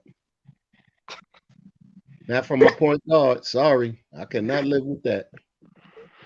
I think the Bucks should have never signed Bledsoe. They should have kept that cat that ran off to Indiana. Yeah, you talking about Marco Brogdon. Yeah, should have kept Yeah, him. Brogdon, nice. He's all right. I like him. He's just They didn't want to slows give him down. the He bag, slows down so. the game too much. But I like him. Hey, that's Tibbs. I mean, he balls, but I like the overs to hit. You know, when you put a bet in, you like the overs to hit. He's too slow. No, I feel you, but I wouldn't mind him here right now. If you brought in a traditional point guard, a facilitate pass first point guard who can shoot, would that diminish or heighten Randle's game? Heighten. If you bring in like a Chris Because you're Paul, taking off the load of him being a facilitator. yeah, like a Chris Paul, Yeah, Julius Randle. Oh yeah, of course. yeah, I think so. Because Randle has the highest assist numbers right now, right, on the Knicks Yeah. at this point. Yeah, Highest of that, everything. everything. Points, rebounds, assists. His numbers might not be better, but his efficiency and everything else will be. His points and rebounds would stay the same, but his assists and turnovers wouldn't be. When Randle goes high. down in that post, it's one thing that Randle gonna have to recognize. Before he called from the ball, he has to find out where the help is coming from. Yeah, no, you're right. But once we have another player for him, But to regardless, play with, they won't be able to really do that. That's regardless. I'm just saying he's gonna have to acknowledge where's the help is coming from, because then he won't have a problem with the spin, because every time he spins, the only reason why is because he don't know where the help is coming from. No, And the move is not made quick enough. So if he peeps where the help may be coming from, then he'll know not to spin that way. Or if guys just tell him, "Yo, you got to communicate too on the floor." That's If the other 4 guys are looking, they see 3 guys on you. you gotta, yo, you know what I'm saying? No, You gotta but say if something. three guys are Need on like you, a you word. know three guys are You need a on you. safe word. But Yeah, like but you gotta I'm know saying, where the guys are at. but see, this is what you failing to realize what I'm saying. I'm saying that if he recognizes where the help is coming from, when the ball is coming into him, he won't put it on the floor. You see what I'm saying? Because the guy's gonna be coming. Now you can make the pass to the corner and the guy get the shot. But He's if you still put the learning his ball on the role. floor, you spin it into the double team, the guy standing in the corner open, but you're not recognizing where the help is coming from, so you can't make the pass. He's still learning the role. He'll get it. That's all I'm It's saying. still new to him. It's just a minor adjustment. Just look and see where the help is coming from Oh yeah, before for you sure. call for the ball. I think he's done that better this year. Yes, I know, but over this double Chicago game, it was like 4 to 5 times the same thing that happened. First, they disguised it because he's not looking for it. All you have to do is before you call for the ball, look and see where the help is coming from. If you got Payton in the corner, standing in the corner, ready to shoot the three, and you That's get probably why he don't throw it to him. no, not that you're gonna throw it to him. No. That's where you know where the help is coming from. So you got to make the adjustment, even though don't do the spin because the help is coming from there, or you're gonna have to kick the ball to Payton. He's gonna have to swing it around, but you can't hold the ball and waste the shot clock before you kick the ball to Payton. Because now you're forcing him to shoot. Yeah. So recognize where the double team is coming from. Isn't that where better spacing would come in and help with that? If the Knicks were better space the floor? But they be space is that he's holding on to the ball, pounding it in with the dribble. So Right. he's affecting the spacing. And then he don't make the pass, and then by the time they collapsed on him, he's fumbling with the ball trying to pick it up, and now the shot clock is running down. Yeah, I would like him to be a better passer out of double teams for sure. Yeah. And it's one way, just recognize where it's coming from. One of our problems with spacing is the guys that we need spacing for are usually the ones who create it for your team. Yep. So they're the ones with the ball in their hands. So yeah, I mean, where the other like guys, RJ and Julius are supposed to be creating the space for us, and they can't do it because they're the ball handlers. We don't have nobody else. Yeah. If you recognize that, you can probably get 8 points a game off of that, and he'll get 3 more assists. If he just recognizes with the double team, because Randle's only 6'8". When they come in with a taller person, so he can't wait till it's too late. He has to already have that mindset when I get the ball and they're gonna come from this side, because you're gonna see one way, but you scout the floor and you see where the other help can possibly come from. See, that's also the baseline. Yeah, that's also the problem with having a point guard that's not a perimeter threat, because if your defenses don't have to play him too close, they don't have to close out on him, and they can defend the passing lanes, and then creates turnovers for them for the defense. Or so when he get the ball in, if he get the ball in that low, be determined to shoot. See, that's one thing that he would need to add to his game too, where you can just turn around without putting the ball on the floor. Get the ball in the post, boom, make a move. Yeah. Get the ball up, and you gotta get deep enough into the, because by the time they get there, you'll be already done put up the shot. Get the ball in the traditional post, turn around. You're right. Don't do all of that pounding. Turn around and move. You got on number 30, Bernard King used to kill him with that for his whole career. Turn around. By the time the double team come, the ball in the air. You taking the ball out the rim. Yeah, his mid range has been so improved this year. That little side fall away he's doing. Yeah. The fade away on the side of off the wing. Money, boy. So every time he shoots it, I'm like, bang! I just know it's money every time it's going in, because it usually is when he's shooting it. Yeah, I've been impressed with Randle, man. I want him to continue. Yeah, for sure. Yeah, he was killing from 3. Yeah, 5 and 7. Yeah, 5. Yeah. He shooting 31%. Berman's been like in love with him. Berman even wrote a great article about him the other day. So, Randle's been really impressive lately. I just hope last night's game, he played better than the stat sheet suggested, and the stat sheet was good. You know what I mean? He only put up 27 points, but it felt like he dropped 40 on them last night, the way he was playing. If you bring in for Randle, if you bring in a player that's better than him, oh my God, he would be so much better. He would be like a fifth seed in the East. Who's better than him that's available? No, I'm saying if the Knicks. No, I'm just asking. I'm just saying who would be better? Not at his position either. Not at his position, but I'm saying like a star player. If you bring anybody. The usual suspect names are the Zach LaVines, the Oladipo. Zach LaVine is not better than him, or the Bradley Beal. Oladipo. I don't think Bradley Beal is better than him. Bradley Beal. Wow. And this is Bradley why. Beal's better than him. And this is why. This is why. Bradley Beal can't get no wins. He can't get no wins. Hey, I mean, Russell has a team. They got a better team than us, and they can't get no wins. That's to the player. I do think Bradley Beal is greatly overrated, but he would still help our team. No, he would help, but I don't think the way that Randle was able to transition his game and make his game better, and Bill was down there with John Wall, they couldn't get nothing done. Then John Wall got hurt. You was by yourself. Then the team became yours. You still didn't get nothing done. Now you got Westbrook down there, and you're still not getting nothing done. Well, check it out. That's a tough question because right now, in order for you to try to find a player that's better than Randle this year, you would have to look at the All-Star list. Yeah. Right? And there's no one on the because if Randle is a potential All-Star, you're not going to go off that list to try to find a better player. And there's no team that's about to trade away a player that's a potential All-Star. Yeah, so it's a different. You need that guy who's next up. Like I'm saying like in general, whether you draft a player that becomes a star, like if we can get a player to be better than what Randle is for us, and then keep Randle, just have him take that second seat, then the Knicks could take it. Why don't you look at it like this here? Why can't Randle even elevate a little more?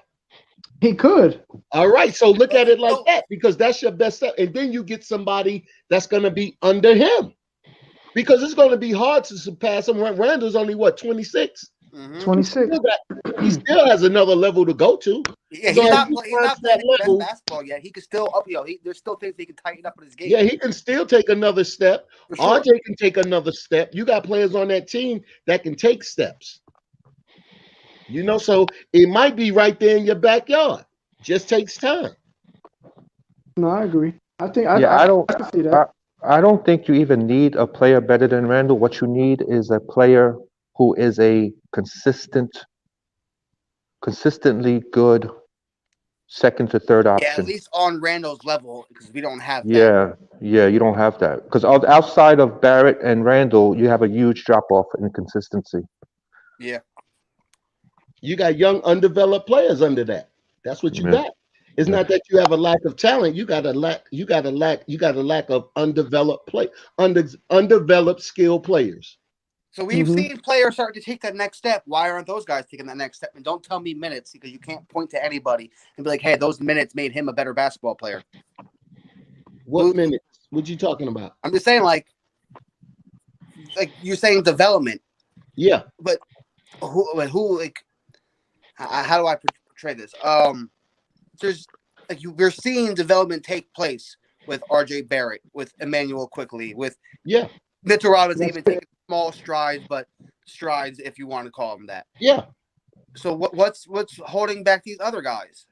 Maybe because they're not as good. Maybe they're not as good as we talked them up to be. And that can be true too. But everybody doesn't develop at the same place. Look at that kid Christian Woods. He balling 6 years later. Everybody doesn't develop at the same pace. Just because minutes may help one, film may help another. Everybody's mindset on the game is different. So therefore, if you're going to take the time to wait on development, you got to put the development tools out there for them to use. And then they're not developing. But look at these guys. You're like Christian Wood. How many teams has Christian Wood been on? When does a team say, all right, I got to cut my bait and make my team better? Maybe this guy is not it. Depending on the team. When the time comes for the team to pay him. For that team. It all depends on what that team. So like Christian Wood was in Philly. He was on the Sixers. Yeah, he was on the Hornets. He was on Detroit also, right? Yep, but he was on the Sixers, but they had Embiid and they had guys. They're like, you know what? We can't keep this kid, so they let him go. But what's the excuse for him in New Orleans? Who? He was in New Orleans too. Well, Oh yeah, he came from Detroit, right? Yeah, but Exactly, he was on but three, Detroit. 4 teams before New that. Orleans before that. Yeah. Well, they got Zion. No, but before He that. was there before Zion. They had AD, and then they had the other guy, who tore up his legs. Yeah, so Who, he couldn't get no Asik? playing time when Boogie got hurt. What Boogie? Yeah, so he couldn't get no playing time then. Now with Boogie, he was already he went Because they had Randle. Didn't they have Randle in front of him then after that? Yeah, they let Randall walk. And so they let. So what does that yeah, mean? but then they let him walk also because he went to Detroit. He went to Detroit by then. When does a team know when time is to move on? So every Hey, team. look, that's what I'm saying. That's my point. Everybody develops in their own space and in their own time. But my point is this: now he's a talent. You know what happened with Christian Wood when he was in Philly? They were turning the page. They went from being a bad team, they were starting to get better. So there was no role for him, right? Then he went to New Orleans. They were getting better. They went to the playoffs. There was no role for him. He went to Detroit. But they weren't though. They missed the playoffs that year. But they were at least attempting. They're going to play their best. They were going to play their best guys. The year the year that he was in New Orleans, that's the year Anthony Davis got traded. He didn't even want to be there. Anthony Davis wasn't playing a lot of nights. What I'm saying is they had guys in front of him that they were going to have to either pay or they were going to have to figure out if they were going to be there for the future. But when he went to Detroit, they didn't have that problem. They were a bad team. They were developing. They had enough time. So, you know what? We're losing. Let's see what this kid got. Let him ball. He balled, and now he got minutes because of injuries, though. He wouldn't have played if Blake Griffin never went down, and someone else got hurt too. Okay, so that's the point. See, that's the point. We're not making it all about why he didn't play. Oh no, I'm just saying that's not my point either. I'm just asking, when does a team know when to move on? Like when do the Knicks go? Hey, you don't really know. You just got to take your chance. Teams are not always right. Yeah, I'm pretty much sure. I think not always right. They may make this. But we need one guy, not based on that player, based on another player. So they just let that player go. But we also just named the anomaly in this situation. Like for every Christian Wood, there is 20 whoever's. You know what I mean? That are out of the league. Hey, look at Galloway, who we had. We found Galloway. We put him on the New York Knicks. Galloway been in the league ever since. He's not a household name, but he's in the league. You know, we've drafted better than what we realized because these players have gone on to be successful on other teams. So when we say drafting has been our problem, I kind of don't buy that. We were drafting before with no development. Yeah, but like what I'm saying is like when do we go like, hey, maybe Frank Ntilikina's not it.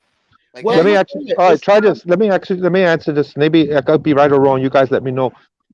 Let's say, for instance, if Frank does not entrench himself or show himself to be worthy of a second contract, the Knicks are going to probably move on from him because they're giving a rookie 4 years, for instance, 3-year contract and 1 year contract. Huh? They've already determined he's not worth a second contract. Exactly. That's what I'm saying. You're asking when do a team decide to move on from a player? My take on it is if they have not established themselves towards the end of their first rookie contract, that might be one reason they choose to move on. Let's say for Knox, for instance, he's got 1 more year on his contract. If Knox does not show himself worthy of a second contract, the Knicks may decide to move on from him. Doesn't mean that Knox is not going to go, let's say, to Detroit and establish his career there. That could very well happen. But to answer your question, my thinking is maybe the Knicks say, well, I'm not going to commit to a guy who has not established himself over the length of his first contract, because that money could be used better elsewhere. Or we can draft his replacement, or we can sign, as a free agent or trade his replacement and commit those dollars to him. You know what I mean? Well, and in most cases, like right now, Frank might not want to be a Knick anymore. At this point, Frank might say he's not happy with his tenure as a Knick and decide for himself, well, they're not extending me, so I'm gone. And the same thing might be with Knox. So it's a two-way street. It's not always the team deciding to get rid of you. It could be like you want to move on because you don't feel you're going to be given ample enough chance because you've already been on this team for 3 or 4 years, and it's so it could be a mutual decision. But what led to the Phoenix Suns being like, hey, Josh Jackson's not it, and moving on to him and trading him in year, what was it, 3? They traded him Because they felt as though he wasn't it. but they attached a pick to move him. And what did they get back? What did they get back for him? I'm not familiar. What did they get back for Josh Jackson? I don't think they got anything back for him. I forget. They just dumped him for they just wanted to get rid of him. Let me see. They probably he's playing well. He's playing well. A lot of teams don't want to lose players for nothing. They don't want them to. This is why I think Frank might get traded this year, because the Knicks, because he was a lottery pick, may not want to lose him. Hey, look, for nothing at all. I think that's a myth. I think when you're trending in the right direction as an organization or whatever, and you show that your program is in place, you don't mind just cutting a player. So the Suns, even a number 8 or 9 pick, I don't know. Look, a number 8 or 9 pick has got to be worth a number 8 or 9 pick. But just because it's that pick doesn't mean as though it's a good pick. So the Suns traded Josh Jackson, DeAnthony Melton, and a couple future second-round picks to the Grizzlies for Kyle Korver, who never played a game for them, and Javon Carter. They didn't want him. Yeah, but Javon Carter's like a playing salary good. dump. He was a backup point guard. He's been playing well. Yeah, Javon Carter, nice. Javon Carter, nice. He's good, and you know what? It's good. It was good for Josh Jackson too, because he's playing well in Detroit. Yeah, he could have told his agent, "Yo, get me out of here," and they worked out something for him. I'm just saying, like, when do the Knicks cut bait and get something back? Hey, look, the Knicks don't have the luxury really right now to cut players, and let me tell you why. But they can't make a trade let that. Me tell you why. Let me tell you why. Let me tell you why. Let me give you a lesson in New York Knicks basketball. This is the reason why. The only pick that the Knicks kept, the only rookie that the Knicks ever Charlie kept. Ward, I know. Okay, so now, and that was in the 90s. So if you're changing your culture and you showing different that you're going to develop players, you can't then automatically start just sending players off. You got to let them stay. They tenure to let the rest of the league know that you're working with players. So therefore, when you're trading players and you're giving players away, they'll take the evaluation and say, well, okay, well, he got to try before. Hey, Freezy. No, I'm not a Suns fan. I asked this question because I'm trying to make the correlation with Kevin Knox or Frank Ntilikina. Not you. Anybody? No, you're talking to somebody in the chat. Oh. So, like, yeah, I'm saying, like, when do the Knicks be like, hey, we get something back for Kevin Knox and Frank Ntilikina instead of just letting them walk? Oh, no. It's just like this here. We watching them just like we watching them. Management is watching them. I'm just saying, like, when do you guys think? When do you guys think the Knicks be like, hey, let's trade Kevin Knox and whatever in a second? I think it's too early. Me personally, I think it's too early. You know what I think? I think in 3 months. Okay, fair. I mean, I agree too. I think we get rid of them and try to get whatever assets possible, whether it's a second round. Even if you put them together and get one player. Yeah, or or Javon Carter for our bench. You know what I mean? Nah, see, that's usual Nick work right there. That's usual Nick work. That right there is usual Nick work. That's what we would usually do. But but listen, Rob, with the draft picks that the Knicks have over the next couple of years, right? Listen.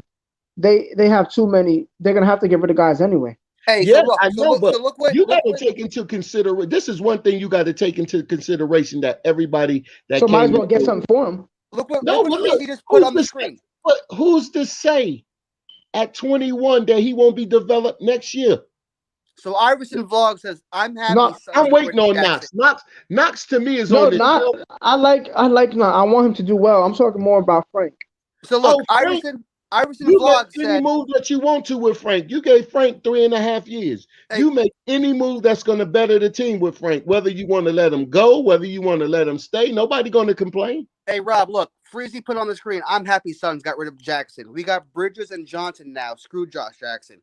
And that goes to say that the Suns were able to go and draft players that end up being better than Josh Jackson. And now they don't have to wonder why Reggie Bullock is playing. Okay, so can we honestly say that they're better yet? The boy is still young. Yeah, that's for sure. That's something that's to be determined. We got to watch and see. Mikal Bridges is tough. Yeah, no. Oh yeah, no Bridges, doubt. Cam Johnson are both better than They Josh work Jackson. better. Both of them They are better. work better for the Suns. For the They unit, would work yeah. better for any Transformer. NBA franchise. Those are better NBA players. Cam Johnson and Miles Bridges are both nice. I mean, Mikal Bridges. They're both nice. And Miles Okay. Bridges is nice too. And Miles Bridges is nice too. Word. But They Josh both Jackson been is drafted over still Kevin under Knox. Josh Jackson, as far as I'm concerned, is still under construction. He's not a finished product yet. I'm just saying, man. They're better now. I say that, yeah, they're better now. But let's see And 5 they're not years from finished now. products either. So they're say better what? now, and they're not finished products. So. Okay, yeah, but you mean that doesn't mean as though that he can't surpass them. You're right. That's possible. So that's a wait and see. Okay, they made their move. They're fine with it, right? So now let's wait and see. You put him in a better position with a different coach that's giving him more burning, that's giving him more burn. He may turn into the player that he was supposed to be. I'm just saying, I'd rather root for a Miles Bridges or Cam Johnson over a Reggie Bullock. Well, Miles Bridges or Johnson or Jackson can probably beat out Bullock. Yeah. But Coach Thibs doesn't think so because Kevin Knox is on the bench. Well, but Kevin Knox is not beating out anybody. That's our Josh Jackson though. I don't even know that. So therefore, sit there and learn. I don't know. Yeah. Sit there and learn. Learn. So you don't think that? Well, if you don't think that, then does that mean you don't think Kevin Knox can go become a good basketball player in Detroit? Then what does that say? I think Kevin Knox can still be a good basketball player with the Knicks.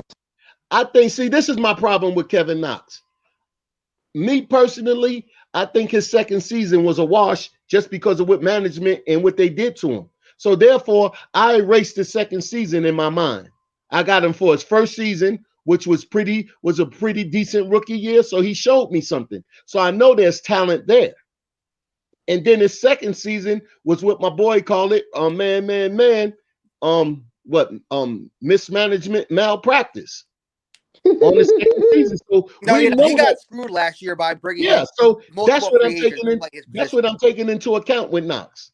So therefore, sit there. You're going to get another shot, and then next time you get your shot, perform and knock Reggie Bullock. I got confidence that Knox can knock him out the box this year. Okay, so when Reggie Bullock eventually gets hurt, or Alec Burks eventually gets hurt and misses a few games because they are two type of players that get nicked up and miss 5-6 games and then are back, whatever. So when they miss a few games and Knox eventually gets his playing time, and he does not perform, and it's back to the same old, why he's back on the bench. What do you do then?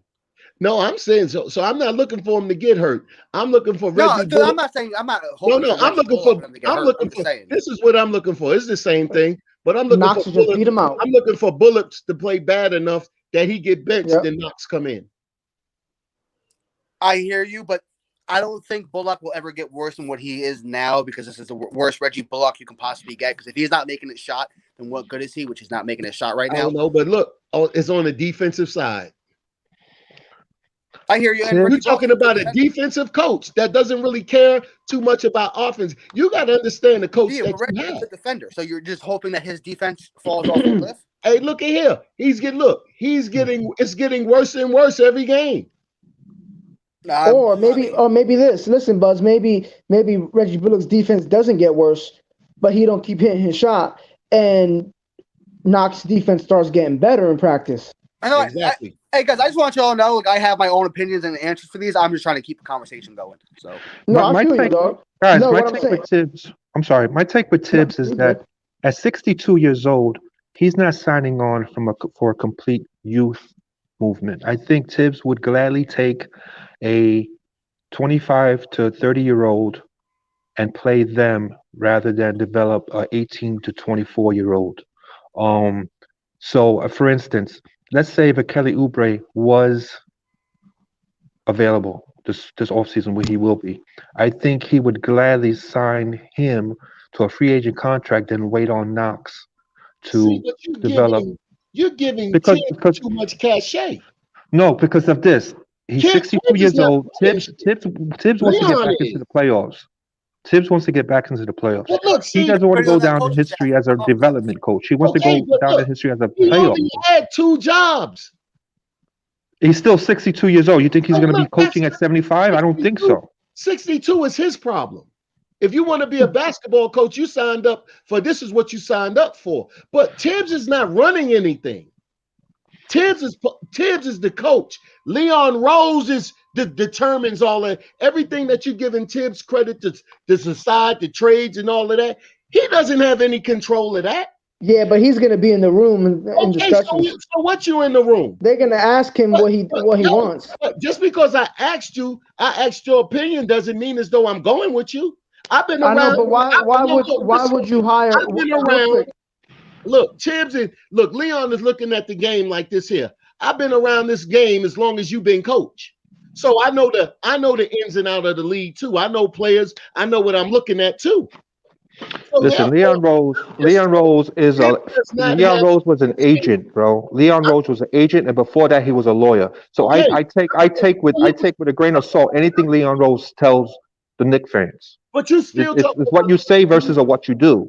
I also don't think Leon. Yeah, but Goose, I think Leon Rose still got to be a great talent evaluator to be your agent. Yes, what I'm saying is they look at Randle. They got Randle. He's 26 years old. Okay, Barrett's balling out for a 20-year-old, so he's not going anywhere. It didn't have anything to do with that. What I'm saying is this: the Knicks, in my view, if they have the opportunity to get back into the playoffs, not with 30-year-old has-beens, but with players between 25 and 29, and they have value. My thinking is, in order to get back to the playoffs, they're going to sprinkle in some youth here and there off the bench. But Tibbs will play those players. Look at the Bullocks of the world and the Rivers of the world. They're not great. But Tibbs shows more confidence in those guys than he does 19-year-olds and 20-year-olds and 21-year-olds. I'm not saying you don't need those guys. But Tibbs is not going to rely on them heavily when he wants to get back into the playoffs, is what I'm saying.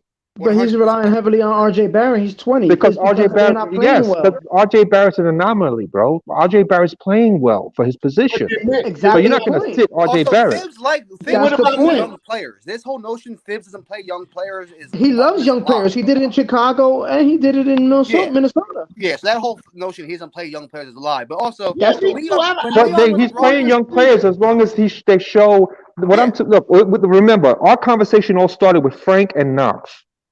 Let's keep that in mind. Those two young players have not shown Tibbs any ability to knock Bullock off, Burks off. This is where my conversation's coming from. We're talking about Frank and Knox. They haven't shown Tibbs any ability to knock off their mid 20-year-old vets like a Bullock, the Burks, the Rivers. You understand what I'm saying? He'd rather depend on those guys than say, okay, Knox, I'm going to give you the minutes, see what you could do with them, but they're going to develop you on the court. He's going to have to do that behind the scenes. Yeah. So what you're saying is this here. So that doesn't have anything to do with age.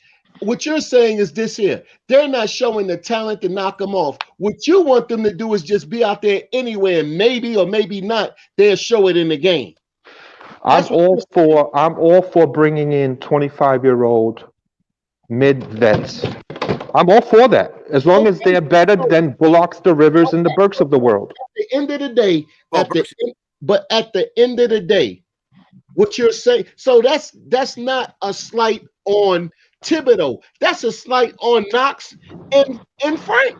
Yeah. If you can't beat out these people, look, I know we all know that Quickly is putting pressure up the butt of Frank. Sooner or later, of Payton. Sooner or later, a decision is gonna have to be made. You're starting to see that already. You've seen that already. At least the man is applying pressure. Knox is not applying no pressure. Frank is not applying no pressure. That's their fault. Yeah. I'm an advocate for moving on from Frank and Knox. What I'm saying is Tibbs is not going to be the guy to give them the cushion to do that. He's going to move on from them too. So if he does move on, I'm fine with that if he does. Okay, but this is what I'm saying. If he does move on from it and they can't knock Bullock off his Knox can't knock Bullock off his throne, he doesn't deserve to be a New York Knick. That's all to it. It's not that he won't play young guys. This guy's is not good enough to break in. And this is what we're all seeing. But some people want to see him play anyway. That's just like giving people a trophy that come in last place. Here, you participated in the race. Go ahead out there and play. No, if you cannot break the starting lineup in the NBA, I don't care. You don't deserve to be out there. That's what I'm telling you, Rob. Player. That's what I'm telling you. Tibbs is not a developmental coach, is what I'm saying. Right now, I couldn't say. Look at his record. But look up Butler. Yeah, but Butler, Rose, and Joakim Noah, those guys were there before Tibbs, were they not? No, not Butler. Yeah, nah. Not okay, Butler. so wouldn't you put Butler in the same category as an RJ, where he showed out, eventually showed Tibbs that he deserved to be on the court? Yes, that's the same way as RJ, and that's the same way as Quickly. As a rookie, slowly. Tibbs developed them. Nah, Jimmy barely played his rookie year. Yeah, Jimmy didn't play at all. But he developed them from a rookie all the way up. Yeah. True. All the way up to 35 minutes a game. Nah, he developed them. But Tibbs be raving about RJ. But this is one thing I want to say. Leon. Right, he likes RJ. He likes Quickly too. He doesn't care to sit. He doesn't care to be dealing with Knox and Frank long term. This is what I'm saying. They're gone. Leon even if they're gone or not, like I said, my thing on Knox is kind of different than Frank. But even if he does decide to get rid of them, it's not because they're young players. They couldn't do the job. Now you can't sit up here. I can't. I won't say that. I won't agree with that. They can't do the job. They might. Listen, don't be surprised if Frank and Knox go elsewhere and turn out to be serviceable NBA players, because they might go to a team that's willing to put in the work. Different with Knox than Frank. My thing is different than Knox than Frank. It's two different things. If after this fourth year with him, you can even blame injury as a reason why that Frank don't get it. Frank got a lot of deficiencies. Wait. Blame who? Why are we blaming anything or anyone but Frank Ntilikina not working? No, that's what he said. I'm saying I'm blaming him. Oh, yeah. What I'm saying from his injury report, he stayed hurt all the time, and then he's not doing what it takes. He gives you look. Frank is so inconsistent. Wait, now, so like I say, you think it's not Kevin Knox's fault? Knox gave us one season that we can say, okay, he put up 14 points a game. He was trending in the right direction. The second year came up, it blew up in his face. They did him dirty. He put up 14 points a game while not being very good. Like, he was super. Okay, but look, at the end of the day, RJ did the same thing. Yeah, but it was nowhere near as bad as Knox's. Yes, it was. No, look at him. Compare him. The worst player in the NBA his rookie year. Compare them. They was both about the same. No, Kevin Knox was analytically the worst player in the NBA his rookie year. Kevin Knox made the all-rookie team. That's irrelevant, and you know. No, I'm just saying. So they looked at him differently. That also depends on Rob. That also depends. Knox didn't make an all-rookie team. Mitch made an all-rookie team. Knox didn't make one. No, but either way, even if Knox would have made it, that draft class was much different from RJ's draft class. Yeah, much different. RJ's draft class was tougher than Knox's. That's why. Man, I'm not talking about the draft class. I'm talking about once you hit the league. This don't have nothing to do with your draft class. I'm just saying. No, you said rookie team. I said that. Look, I said it was rookie of the month. That's what Kev was talking about. Oh, yeah. But look, this is what I'm saying. He gave you almost 14 points a game. He gave you 70% shooting from the free throw line. Him and RJ's stats was similar at the same time. Counting stats, but that's worthless. And then in the second year, he got sideswiped totally. You don't never know one rookie that ever happened to in NBA history. I mean, it definitely go down. What happened to the Knox, you won't never find again with another rookie. You act like there was a player drafted in his position or something. No, I'm not saying that. What I'm saying is they brought in 4 people from his forward's position. It wasn't a draft. They put in Portis. They put Morris. Then you had Randle. They put in 4 people for and Taj Gibson. and Marcus Morris. So they did him dirty. And Reggie Bullock. Are you saying Kevin They Knox did is a him power forward? dirty. Are you saying Kevin That's Knox is a all I'm power forward? saying. Are you saying Kevin Knox is a power forward? No. What we're saying is the minutes allotted for people that have played either position. You know what I'm saying? It diminished Knox's ability to get in the lineup. I agree with the take you guys are coming with completely. He got screwed bringing all those people. But I also think Kevin Knox should be playing the 4 more. And his good stretch this year, that's when he was playing the 4 as Julius Randle's backup when Obi was out. Right. And also what happened to him too was not only did he get diminished minutes, but he got diminished in the pecking order. So he went from being the prized young rookie to a dude buried behind a whole bunch of vets. And the result was not any better. So Kevin Knox was the prized young rookie, and he lost a lot of games. And so they brought in a whole bunch of dudes that play his position, and guess what happened? They lost a lot of games. I agree. I'm playing devil's advocate. I'm just trying to keep the argument going. Freezy, can I give you a hypothetical? Let's say for instance. Hey, Goose, before you say that. Hey, dog, I appreciate you.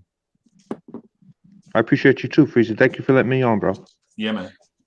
So I'm gonna give y'all guys a hypothetical. Let's say the Knicks clear out their small forward positions, right? And they keep Knox, and they draft Kuminga. Okay, they draft Kuminga as small forward, and they have Knox on there. And I know you should be deeper than that, but let's go ahead, just concentrate on these 2 players. With Tibbs' mindset, next year, who do you think will then get the majority of the playing minutes? Whoever plays better, whoever performs better when they're playing. I think Kuminga would perform better right off the rip. So I think Kuminga. Yeah, but do you think Tibbs is going to rely on Kuminga right off the jump? Yeah. Or do you think Kuminga is going to have to show and prove? I think before he knocks off Knox's playing minutes. I think they're going to re-sign Knox. I mean, I think next year they're going to extend Knox, like look to keep him for a long time, right? And then I also think Jonathan Kuminga, while raw, but super talented. I think he's super raw, and I think you won't see him turn into a Pascal Siakam until about his 3rd year. But he will be better than Pascal Siakam, in my opinion. But in the meantime, what I'm driving at, because we know Tibbs likes little players that he's familiar with. In the meantime, do you think he's going to be playing Knox? Yep. Over Kuminga until Kuminga shows he could take over that position. But there's a lot of coaches. There's a lot of coaches that would insert Kuminga as a rookie. There's some that would, or after the first month. Right. Whereas I think Tibbs is the type of coach that would sit Kuminga longer and play Knox because he's been there. Well, in all honesty, there would be and knows the system. In the long run, bring a vet in all honesty, but. Well, that's my whole point. Then there you go. There you go. You answered my question for me. So you would bring in a vet, and then you've got a vet, Knox, and Kuminga. But Goose, the thing is Kuminga played high school defense, and he plays G League defense. Mm-hmm. There's a huge step up to NBA defense, and I understand what you're saying, and I understand. And listen to the people in the chat. First of all, listen, I appreciate everybody in the chat, man. You know what I'm saying? I've been seeing y'all been on it. Yeah. Ask Freezy, not Budge. SPFU, please. And so I appreciate everybody in the chat, man. I appreciate y'all hanging in there with us. Y'all are the people. The chat, to be honest, the virtual chat is popping. So I've been reading, which I've been saying in the video. The only thing I didn't appreciate was the thing my man said about Joe Madden. You know what I'm saying? I think he could have said it differently. You know what I'm saying? Joe Madden being Irish don't have nothing to do with nothing. You know what I'm saying? Joe Madden is our guy. You know what I'm saying? We don't want this to be like a zone where people feel like they can just come in here and just call people out about whatever. You know what I'm saying? It's supposed to be our safe place away from stuff like that. So, but and I said I appreciate Goose, but I appreciate all of y'all, man. I just got this thing with Goose. I think Goose think I take him for granted. Goose, you think I take you for granted? No. Why would I think that? Because I do. Because I do. No, I don't know. I don't see that. It never crossed my mind, bro. Never crossed my mind. Okay. All right. So but the thing with Kuminga is Kuminga is very, very talented, right? But nah, he ain't ready to be no full-time starter from day one. You know what I'm saying? I think you might be talking about maybe if he starts, it'll be way into his rookie season before he stops. Because if he blows one assignment, he gonna be pulling them like he pulled Obi Toppin. Obi Toppin is walking on eggshells right now. You know what I'm saying? Obi Toppin can't do nothing wrong unless my man Tibbs is gonna pull him out the game. Not Joe Man, but Kevin Knox too. You know what I'm saying? So, I mean, but I heard what Rob said. Rob, what you said, man. I think he was right. I think Leon Rose, he values Tom Thibodeau's input, but Leon Rose is definitely calling the shots. You know what I'm saying? I dig what you're saying, but because I'm with Eric G, I'm like, yo, you don't hire Tibbs not to get his feedback. So I'm with Eric G. You know what I'm saying? You got to at least ask him. But Rob right though, Leon Rose definitely calling the shots. Yeah, you know but if you come to me, if you Leon Rose freeze and I'm Tibbs, and you come to me and say, hey, listen, there's an opportunity for us to get this person or this person. Right. Which one you think fits your system better, or which one if you tell him, hey, listen, I think we could do this with this person, he's gonna be like, all right, let's do it. I think it depends on the scenario. Right, because here's a scenario with coaches. Coaches always feel like they need something. You know what I'm saying? Coaches always feel like they need something. Like, yo, you got me out here running Elf. You know what I'm saying? And such is on the block. Go get such and such. Nah, dude, it don't work like that. You the coach. You miss the X's and O's. You miss the managed rotations. You miss the in-game strategy. If it ain't working, try something different. You know what I'm saying? I mean, so coaches are always gonna be like, "Yo, I need more people. I need reinforcements in here." You know what I'm saying? I'm 10 and 13. You know what I'm saying? If we get Zach LaVine, Bradley Beal, and Lonzo Ball, we can make the playoffs. Well, of course you can with all that help. You know what I'm saying? You can't just you can't just tell a team president. You know what I'm saying? So you know, while I agree with Eric G was saying, I do kind of see where Rob coming from, man. Where my man say, at the end of the day, the team president call the shots. For sure. You know what I'm saying? He said about Obi, he said this. He said, "Yo, I'm gonna draft Obi. I want you to whip him into defensive shape." Yep. He said, "Well, give me a defensive player." He said, "Okay, well, I'll bring back Payton for you as a guard. You work with that, but I need you to whip Obi into shape." Basically, Tibbs took his marching orders, and moved on. He said, "I ain't gonna deal with the lineup, but you get my boy in shape." But I bet you Tibbs cursed under his breath though. I bet Tibbs like, you ain't heard a word I said. You know what I'm saying? But he took his marching orders. Well, Leon Rose was Tibbs' agent for all his years as a coach. He knows Tibbs more than just a coach. I think he knows what he wants, what he needs. I think it's just about right now putting it together. I think they got some good foundational pieces. It's early yet. I think they can with this team right here, they can be in the playoffs.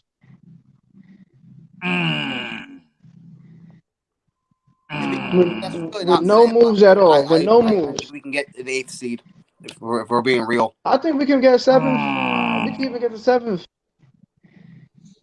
If we could pull off like a 4 or 5 game win streak.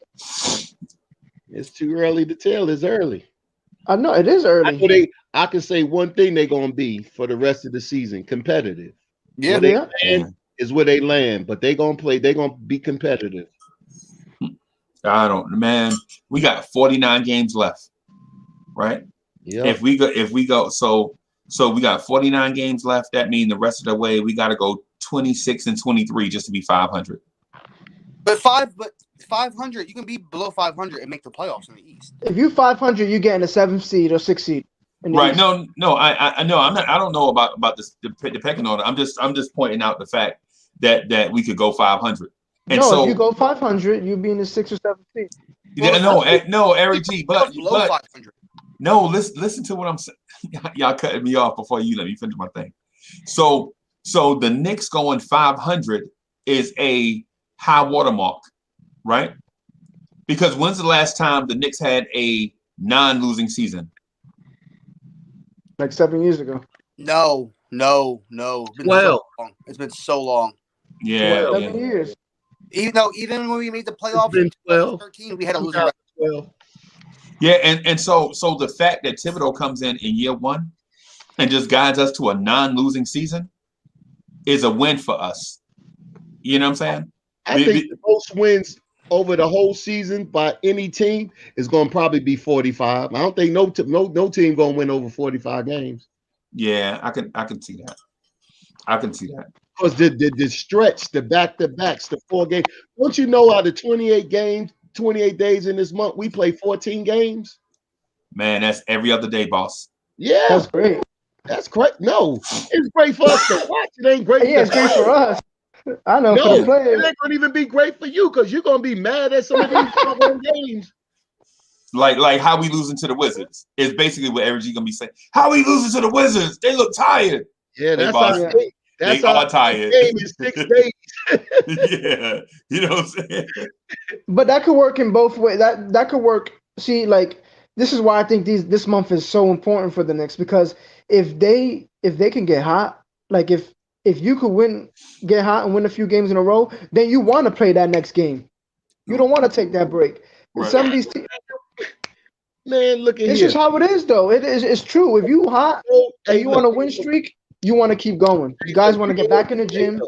You know they get out there. They got to go sit on that training table before every game to get massage, to get these bones moving again. Right. So you're gonna what? Don't you think some of these players that caught that them COVID games when they had a week off, they was loving that. Right. You know you're gonna want that break. And those is going to be I think this season balances out better for the young teams because they ready to go. Yeah. And so how y'all just gonna steamroll my point? I put a point out there about the Knicks having a non-losing season, and y'all talk about bones on the training table. I agree. Nobody agrees with you. Okay. All right. Hey, you didn't get no with that, please. Because that was the fighting point. right. So what I wanted to do is expound on that, though. What I wanted to do was expound on it some about us having a non-losing season. So when a team like ours goes to like burns the team to the ground and raises it up again and comes back out with a new identity and a lot of different personnel and a lot of new faces in old places is basically what I'm getting at. And you come out and you have a non-losing season. Basically you change who you are, right? Like you show the world that you can be something different and improved. What that does is it projects a new image to the rest of the league. So it's not LOL Knicks. And y'all know what LOL Knicks is. LOL Knicks is Phil Jackson criticizing Carmelo in the media. Same old Knicks. You know what I'm saying? Our best player, we trade our best player for nothing. Same old Knicks. We signed an overpriced, overhyped free agent to the largest deal money can buy, and he come here and do exactly what he been doing his whole career. Nothing. That's same old Knicks. LOL Knicks. But if the Knicks go 500 with this roster, it's not LOL Knicks anymore. It's not same old Knicks. Now free agents still ain't coming. They ain't coming here now. But they'll be like, yo, look like they turning things around over there. They still ain't coming yet. But at least they'll be like, you know what? You know, in a few more years, these Knicks might be something. And then don't let us go to the draft and hit on all 4 picks. We mess around and hit on all 4 picks, and I know we ain't gonna draft. We ain't gonna bring in 4 rookies next year. Tom Thibodeau ain't gonna stand. Tom Thibodeau ain't gonna stand for that. But at the same time, at the same time, a lot of y'all would like to see a rookie replace Reggie Bullock. Y'all would like to see a rookie replace Alec Burke. Y'all would like to see a rookie replace Austin Rivers. Y'all would like to see a rookie replace Elfrid Payton. Y'all would like to see a rookie replace Nerlens Noel. You know what I'm saying? All of those guys won't be replaced. And I got news for Knicks fans. Some of those guys are coming back. I think Nerlens Noel will be coming back. Yep. I would take him back. I think Elfrid Payton is coming back. Nah, you are. No, I'm Eric G. I'm telling you. Rivers is coming back, but the other ones I don't know. Elfrid Payton is coming back, and we gonna like starter. As a starter, I don't know about the starter part now. I mean, I don't know about that. I would take him as a reserve. Elfrid Payton. You know how I know Elfrid Payton's coming back? Because when they cut him this summer, they were like, "Hey, don't pack your stuff. We want you to come back." Just at lower money. And so I was thinking like, really? Out of all the people on the planet, you could have traded for Dennis Schroeder. But you want Elfrid Payton back? Really? We could have gave the Lakers the 25 pick and a player. We could have gave them Knox and a 25 pick for Dennis Schroeder, right? And we'd have had a young bouncy point guard, right? But we didn't do that. We didn't do that.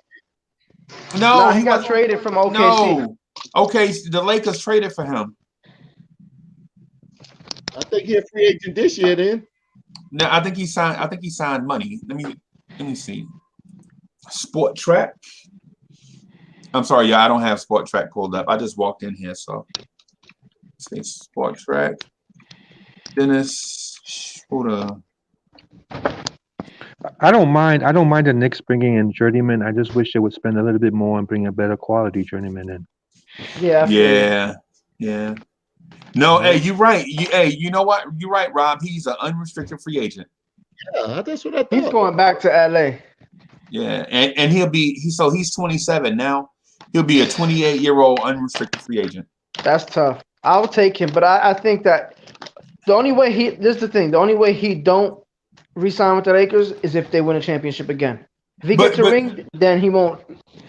He might chase the bag.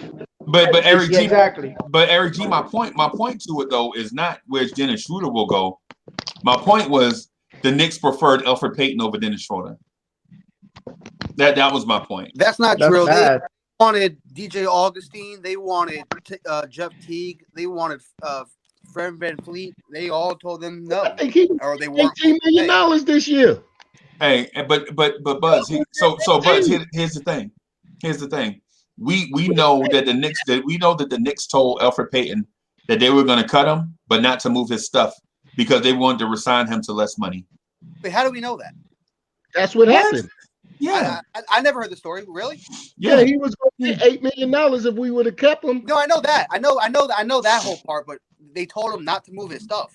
Yeah, they were like, no, we want to keep you. We just want you at less money. Really? Yes. Oh, I didn't know this. No shit. Excuse my language. Yes. Yeah. Why you think we signed him back? So. Oh, I thought it was like when his name came across in that Woj bomb, I was like, "Are you kidding me?" Like I didn't know this. I keep up with them. I know all these little rumor things. That Woj dud. That wasn't a bomb. That was a dud. Yeah. Depending how you look at it, Rob, because it was a bomb for me because it blew me away. That took me to life. Sherwin M said that. You said you knew it was coming. What do you mean? Put up that $18 million. Hold on. Was this Sherwin said they actually said do not move your stuff? Are you saying this figuratively? I don't know. No. Because they cut him for that and they give him that $1 million guaranteed. Yes, we know that. But they told him not to move his. They actually told him do not move your stuff, like word for word. Really? Right. So right. So when that Woj bomb dropped. Because I heard that after the fact. Oh, okay.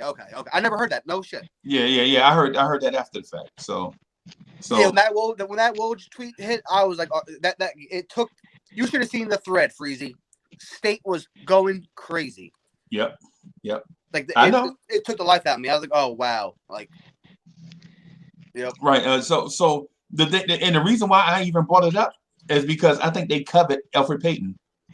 I think they like his leadership, and I think they like his facilitating, and I think they like his defense. Tom Thibodeau said that today, but sometimes coach speak. You can take that with a grain of salt, but I do think they like what Elfrid Payton brings to the table. No, I agree. He's starting for a reason. He's a staple of a Thibodeau offense is a point guard who can penetrate into the paint, and that's the only thing Elfrid Payton can do consistently. So, Yeah, if you look back, a lot of the digs on Payton was when he was trying to shoot his jump shots and they weren't falling. Right. Yeah, and he's much about anything else. free throw line this year. Yo, Sherwin M said that the Knicks ain't gonna win 10 more games. Or not? They're not gonna win 10 more games. He should probably delete his whole account. Just delete your account, fam. And when they do win 10 more games, he should come on here and talk about it. Yeah, he could say what he should come on now and tell us why he thinks. You didn't know that? Well, and so here's the thing too, man. People gonna have their own opinion, and some have an opinion just to get attention. Yeah, that's one of that. That's crazy. Yeah. So You come in just on a 5 straight on the neg, just out the door before you even say what's up. yeah. Oh, the Knicks ain't gonna do this. The Knicks ain't gonna do that. And So y'all gonna let me do my Chuck B impression because I got a Chuck B impression. Let's hear it. Yeah, so Rob, you ready? You ready for my Chuck B impression? Yeah, I'm here. All right. So first of all, Rob, you wrong. Your take is trash. Quickly kick out his leg every time he shoot. And he think the referee gonna call that every time. And I keep telling y'all that Quickly is not a point guard. He's a combo guard. Yo, you got it. Eric G keep saying that quickly some I don't know, but Eric G is trash. His takes is trash. He got no furniture. I've been working on some Chuck B. He got no furniture. Eric G got no furniture. Yeah. The pause. That's why we. Got it. Oh boy! Oh, now you got to let me do Kev now. Okay. All right. Yeah, let me do Kev. All right. I didn't first. Hey, so chat. I did not know that Rob the Nick had a Kev impersonation. I did not know this. So we whipping this out for the first time. Coach Thibodeau does not run any offense. He should be playing Kevin Knox. Whoops doesn't do anything for the team. And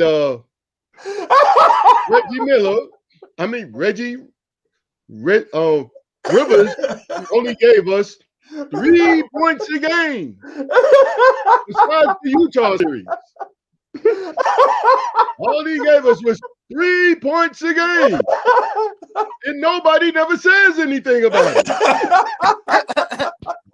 I'm over here losing my mind. Oh, shit.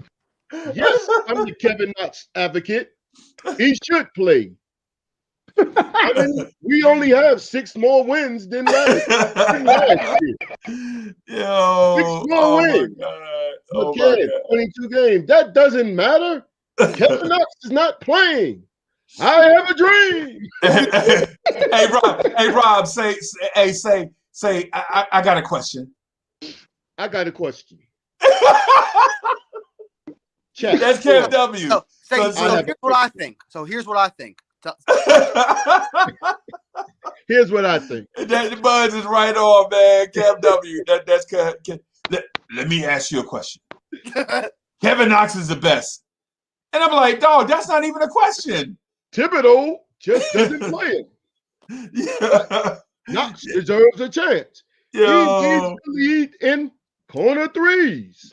Freezy won't let me talk. Freezy keeps saying he don't want to turn the show into Knox at Night, but I just want to talk I just got something I need to say for 2 hours. And I'm like, dog, if you talk about Kevin Knox for 2 hours, it's Knox at Night. No, it's not Knox at night. Hey, dog. If we talk about Kevin Knox for 3 more hours, it's the Knox at Night podcast. Well, after last night, we should never have to talk about Kevin Knox again with him. He finally got to say off his chest. Ever. But anyway, I thought that was funny, bro. Hey, Rob, I didn't know you had an impression. Oh no, y'all both got it. And I bet you Chuck B is gonna watch this and whip back out the Uncle Freezy impression. Oh, you know him and Chuck is now new best friends, right? Oh boy. Oh boy. They're playing both is down in the dumps on the bench. Oh boy, yeah. So he did so Chuck B did an impersonation of me about a month ago, and it's hilarious. I'm trying to put a blooper reel together. But man, these shows be so long, man. So much content. These shows be so long. Because the time I put the glasses on when Cornerstone Cab was on, and I did the and the chat was calling me Benny Snake Eyes Johnson from Harlem Nights. That was hilarious. But you know what though? You got to have a sense of humor though, because sometimes I think people get on and they get so touchy that when somebody joke with them, I think they might take stuff to the extreme, and then other people don't know how to joke and they take a bad joke to the extreme. You know what I'm saying? Mm-hmm. And instead of realizing that we all family here, we shouldn't really be talking about, Yo, Uncle Freeze. Yo. Sherwin M, right? He put out the Knicks next 13 games. Can you highlight that for the panel? Yeah, I got you. He said he sees 2 wins. Let's look at that. Okay. All right. I think they take one from the Heat. I don't know about the Blazers. I'm just going to count ones I think wins. Heat, I think they win. Wizards, I think they win. Rockets is here to give or take. I don't know. Is that Rockets home? Is the Rocket? If the Rockets are home, I give it to the Rockets. If it's at MSG, I say Knicks. We could beat the Hawks, but I could see them like that, man. I don't think without the fans, that's not really a factor like that. I don't feel like they have fans in Houston now, but no. Oh, that's Texas. They probably do. Yeah, and I'm accounting for travel, not for the fans. Oh, true. We could beat the Magic. We could beat the Spurs. We could beat the Wolves. Yeah, what? This is a bunch of bum ass teams. We could beat the Pistons. That's 6 wins right there. I'm saying 8 and 5, right? Yeah, so Pacers, like what? What is this? So I'm going Blazers dub, Heat dub, Wizards dub, Rockets. We'll split with the Heat. Back to back to study your teams. I could see at least 5-6 wins, and then maybe you steal a couple. Yeah, that's fine. I'm thinking 8 and 5. I'm thinking 8 and 5 out of that. That'll be, and that means we'll be 500 when we break out of this 13-game stretch. Yeah, we get more than 2 wins, that's for sure. Hey, the Heat are 7 and 14.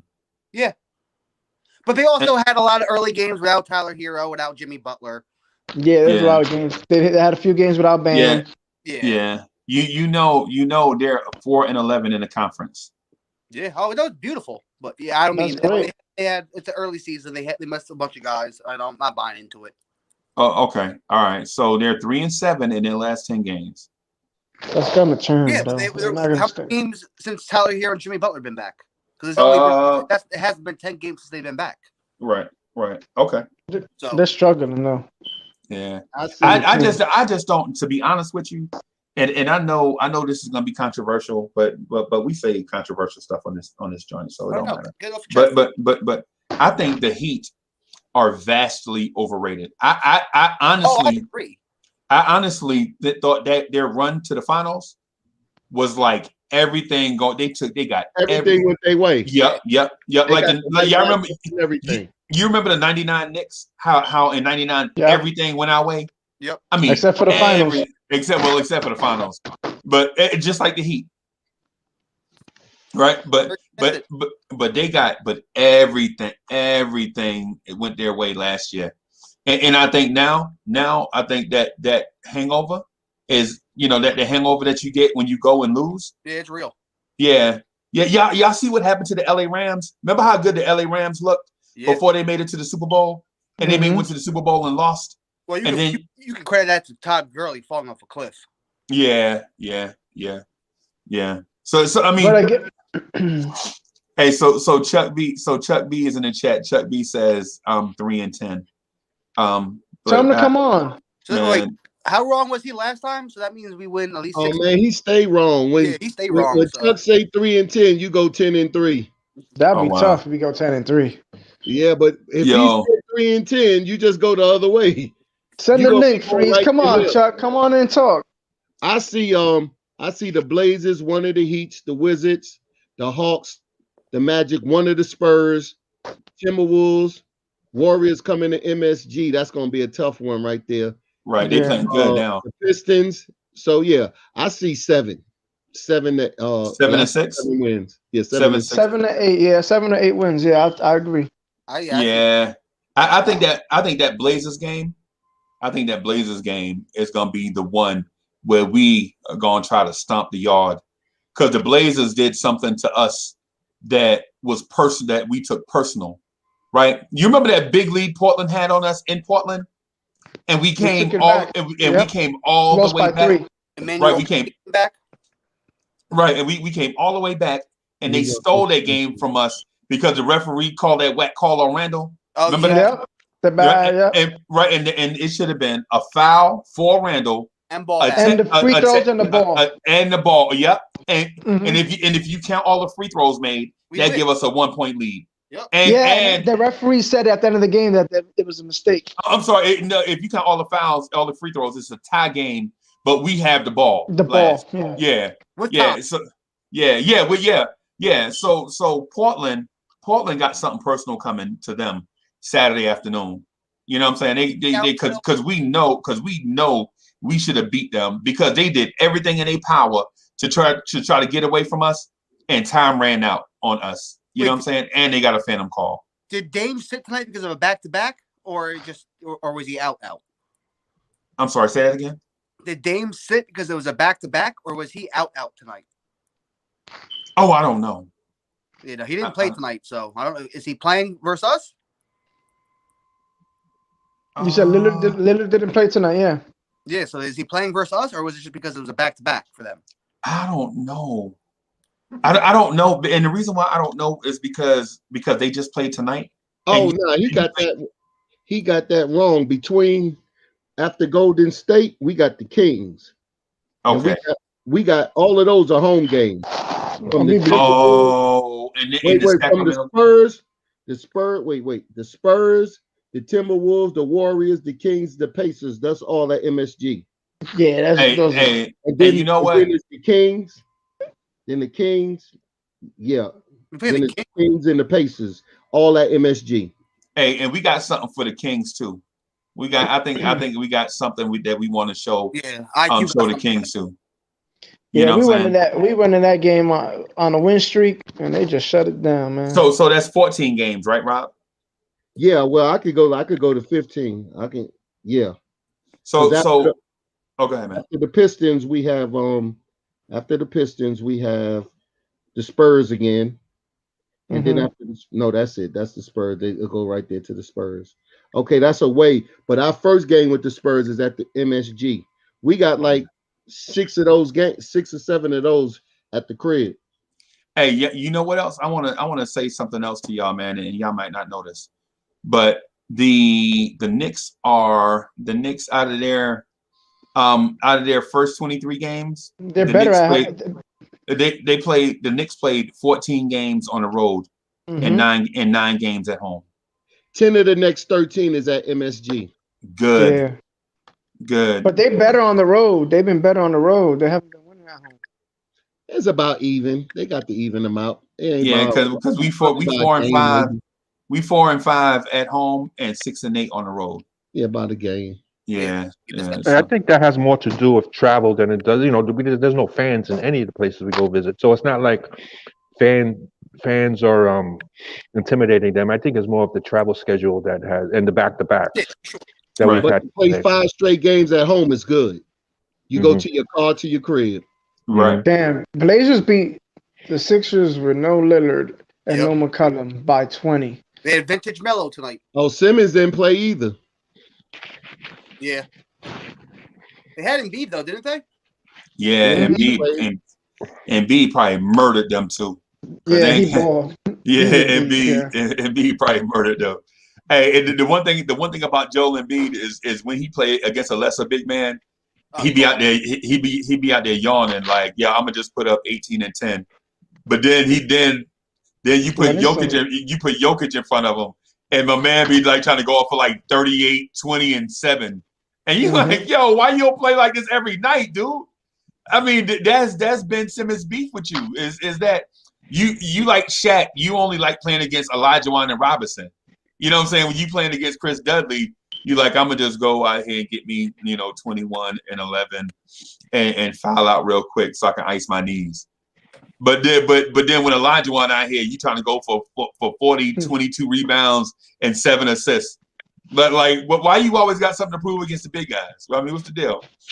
But yo, so let me ask y'all this, right? So if the Knicks go 500 this year, right? And it's possible. 36 and 36 is not impossible to me, to this roster. Is it a stretch? Yes. Is it possible? Yes. Right? And I'm saying if we don't get like a rash of injuries, bad injuries is what I'm saying, not soft tissue injuries, not groins or sprains or nothing like that. If we stay healthy, do you guys feel like we can go 26 and 23 the rest of the way? No. One, I just said we could be 8th seed, and you looked at me like I was crazy. And if we 500, we 6th seed at least. So yeah. But I mean, I don't see above 5 or even 500 this year. I think 26 and 23 is not terrible. Right. It's not like I said 36 and 13. It's not like they gotta win. It's not like they gotta win 20 games over for the rest. 20 games over 500 the rest of the way. There's got to be 3 games over 500 the rest of the way. I think they could do that. They faced the toughest part of their schedule already. This month right here is real critical for them because they got like 6 straight games at home. Whatever they can do right now is going to determine what they're going to do. These games right here, this month right here, this is they get back. They started the season. They got beatable teams. They're going to be at the crib. Like I say, they're only going to be on the road for 3 games this month for the month of February. Right. I can't wait to get that next. We're going to get that other schedule soon, too. The second half schedule. Hey, we haven't seen the Lakers. We haven't seen the Mavericks. We haven't seen a lot of West Coast teams yet. Oh, we haven't seen the Mavericks? Yeah, no. You think we're going to be motivated to beat the Mavericks? Oh, we can be motivated. I'm just saying we haven't seen we beat them last year. We swept them last year. But nah, we got something on the line. It's in our best interest for them to lose. Beat them. Oh no, I know. Yes, I know, and it's more personal. I understand that, but we haven't seen the Lakers. We haven't seen a bunch of other good teams. We haven't seen that second part of the schedule yet. I'm not counting go above 500. Yeah, we got a whole other West Coast trip to go to. We play the Lakers and the Clippers on the West Coast next. Yeah, right. So, I'm not really on that, but go ahead. So teams might be edged out this year. Yeah, because it's a short schedule. Some teams we might not even see. Right. That might be the case, man. The thing I'm getting at is this though. So for every Lakers that we don't see, there are other teams too that we hadn't seen yet either. And even if we lose to the Lakers twice, man, that's only 2 losses. No, I know. Yeah.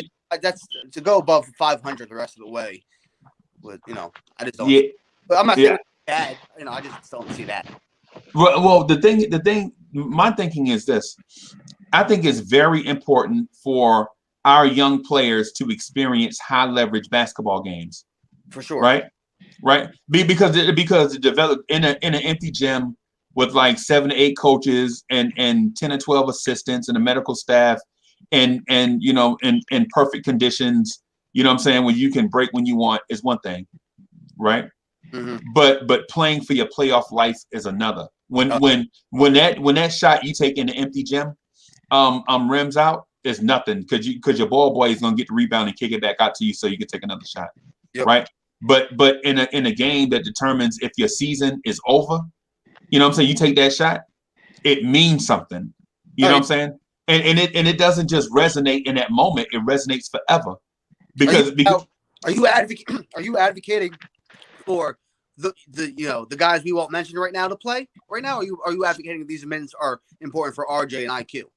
No, I'm saying for the franchise, everybody. Okay. Right, because we don't know who's going to be taking those clutch shots. We don't even know what team that we're going to be playing. Yeah. But say we make the playoff game. Say we get one shot to win and be in, right? Yep. And coming down the stretch, RJ has never been in that pressure in the NBA before. Julius Randle has never been in that situation before.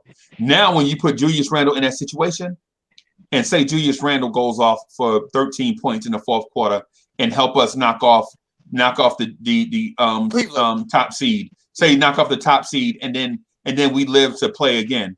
Yeah. Now you know whether you want to give Julius Randle the bag or not. True. Because now you've seen. Now you can't say it's pressure. Yeah, now it's no longer empty stats Randle. Okay, yeah. Now, I think it's small-minded, just the young guys. But you're right. We have Julius Randle, who has also never seen playoff games. Right. Elfrid Payton. Payton. Oh, there's more than just Julius, but yeah.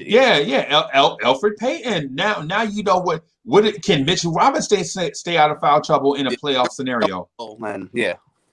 I think the playoffs. I'm sorry, Freezy. The playoffs do for pros what the NCAA does for college players. It showcases them. It showcases their abilities, and, especially in these series, 7-game series. Yeah. You know how good it's gonna be. Like, we got one national televised game. Hey, y'all, I'm gonna switch devices. Y'all keep the conversation going. I'm gonna switch devices, okay? The Knicks got one national televised game this year. Did we already have it? Yeah, they already had it. Yeah, I love that. Against the Nets. Against the Nets. MSG. I love that. Against the Nets. But I can't wait when the Knicks go to the playoffs and every other night you gotta watch us on national television. Yeah, once we're actually good. And we got our guy Mike Breen calling the game on ESPN for us. Oh, that would be beautiful. Air Homer, Mike Breen. Oh man, that'd be beautiful. I'm excited to watch the Knicks on national television in the playoffs this year. Yeah, the playoffs is different, but during the regular season, I'm not a fan of it. Especially the ESPN. I don't care. I like to watch. I like to watch TNT. Yeah, when good people are calling it, but when it's an ESPN game, I dread it. I hate ESPN games. If Mike Breen's calling with Jeff Van Gundy and awesome. Mark Jackson, I love it. If Richard Jefferson's calling it, then I can't stand him. Yeah, I can't stand Richard Jefferson. So. But I'm excited because I think the Knicks could make the playoffs and will make the playoffs. Oh, I agree. I think we could definitely make the playoffs this year. And I would like to guarantee that by going to get help. But I'm all for help. I don't care how good this Dallas pick is going to be. I'm all for getting help here, man. They really want to. They think they're gonna try to go and get Oladipo. Yeah, I saw that today too. That little article about possibly Depot. I mean, I'd rather. And the Rockets are open to trading him. For Depot, really not much because he's a free agent. What they got to give? They don't got no. You got to give him a first. You got to give him a first rounder, probably. Yeah. Oh, for sure. At least that's started with. Maybe we got the first round. We could give him a first rounder and no. I'm saying Dallas. Nah, we don't want him like that. Yeah, but like he's a free agent. Like there's nothing stopping him from walking. We don't want him like that. Yeah, like if it's Zach LaVine, I'm with it because Zach LaVine has a whole other year under his contract. That's the whole. But like Depot, I'm not close to the prize right now. You don't need no hurt player with no. Well, he's been healthy this year, so he's been healthy since his injury. Too early to tell about that injury. Yeah. They kept him out too long. He tore the thigh muscle off the bone. I mean, it's back on. He didn't look good last year, but he's starting to look good. He didn't play last year. He tried to come back for the bubble. No, he came back last year. He came back for the wait. Yeah, he didn't look good at all, and he still don't look good. No, he looked better now. In Houston, he's looked good in Houston. They winning games with him. They have a better. They're like. Well, then why trade him? You winning games? Go ahead. You got enough picks from Harden. Why are they trying to get rid of him then? Because he's leaving. Yeah, no one knows if he's leaving. He's a free agent. So they're trying to get what they can get for him. Yeah. You knew that when you got him. Exactly. So why are we trading for him? No, I'm saying don't trade for him. Yeah, I don't want him either. Yeah. I don't want rentals. I agree. But I'm just saying, like that's what they're talking about right now. Yeah, I wouldn't get any Levine for him. He's not. The other guys, him and Levine. If you're under contract for at least another year, then yeah, we can talk. Tell you the truth, I don't want nobody. No, I want to guarantee playoffs. There's nobody out there right now that I feel coming from your losing situation to our growing situation that you're gonna help us. What I want from our players, the Zach LaVine or the Bradley Beal. Well, the cost is too high. I'm talking lower level talent like a Gary Trent Jr. or a anybody that I want right now got to be a young player, and it's got to be something that's gonna a shooting guard. Well, I agree. I'm trying to get like how the Pacers, like when the Pacers got Oladipo, I'm trying to get like that type, the next big thing. You know what I mean? Like not big thing, but like the next person to take that step into superstar or stardom or whatever. You know, like Debo. I'm not hearing nobody out there disgruntled. That really counts. Well, disgruntled or just the guy that needs that shot because Depot wasn't disgruntled when he left. I'm thinking of players right now. I'm trying to think of if I could find my take on it is if the Knicks as a team, players as a whole, want to succeed in the playoffs, they should not be looking outside of their own locker room. They should be looking within themselves to be consistent because a consistently well played team like the Knicks have shown and I'm talking about on all facets, defense, offense, they can beat most, and I'm talking on the elite teams, but they've beaten the Bucks, they've beaten the Clippers. Yeah, that's what the locker room should feel like, but what should Leon feel like?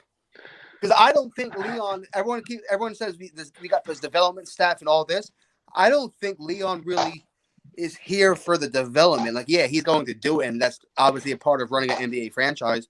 But when Leon was brought here, what was the advertisement? Leon's gonna get stars here. Yeah, but if you look at it, if you take it on the face of what Freezy was saying about building up your playoff experience, you want to do it as the team is currently consummated, not renting a player to get you there or get you deeper there. You know what I mean? Yeah, but if you do it as the team is currently consummated, it means more, you know, because these are guys that you've been there from day one in the beginning of the season. Oh, for sure. But you're not bringing in a Levine or an Oladipo to get you over the hump. To get you to the first round. Do you think the Knicks think they're better than the Lakers? Or no? Everybody knows where like you can believe in your talent and yourself as much, to the sky.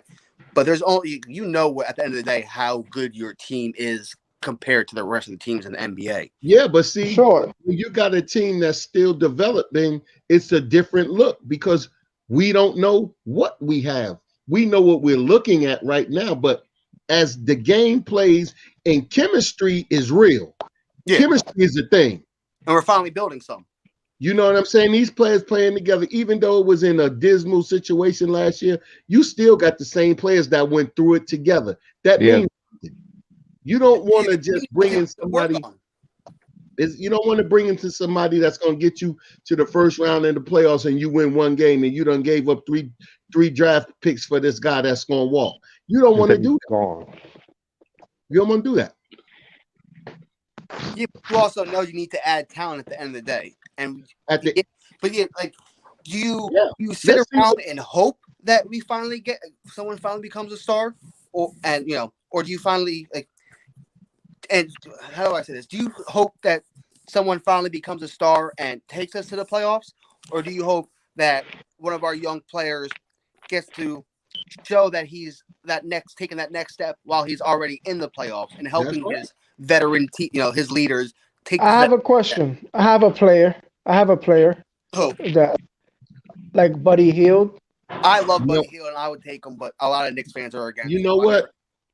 I'm not giving the farm for him. No, never. No, but he's a guy that I can see being traded, being disgruntled and traded. And he's signed. He's already signed for long. No, because he's signed for long term. They traded the other guy for him. I thought Bogdanovich. I thought the Kings came out and played bad. They fixed that problem early in the year. But they're playing good basketball right now, the Kings. So I don't know how likely it is for him to be traded. If that was the case, they would have kept the other guy, the other shooter. Bogdanovich. Fix the problem. What I'm hoping for is not so much the young guys carrying us through. What I'm hoping for is that the players like the Burks and the Rivers and the Bullocks by mid-season get into their groove. You know what I mean? And because of the fact that they're young veterans, they get into their groove and carry us through the second half of the season into the playoffs with their play. See, because all three of them has been playing below their standards. I'm thinking at this point. Well, Reggie Burks is pretty much playing like Reggie Burks, Reggie. I mean, and he's injury prone too. I'm hoping the opposite. I'm hoping that the Knoxes and the Franks that's on this team right now in the second half of the season start turning the corner and start not pushing those veterans out the door. I mean, that would be ideal, but we're being realistic. No, I'm just saying. We're saying hoping. I didn't say happen. I said, well, Rob, I'm referring to a playoff push without having to bring anybody in. Yeah. Right? Well, that would be the most ideal way to get it done. If the young players turn the corner and start pushing them, then the wins are going to still be there. So we can get to the playoffs with the young nucleus. I would love that.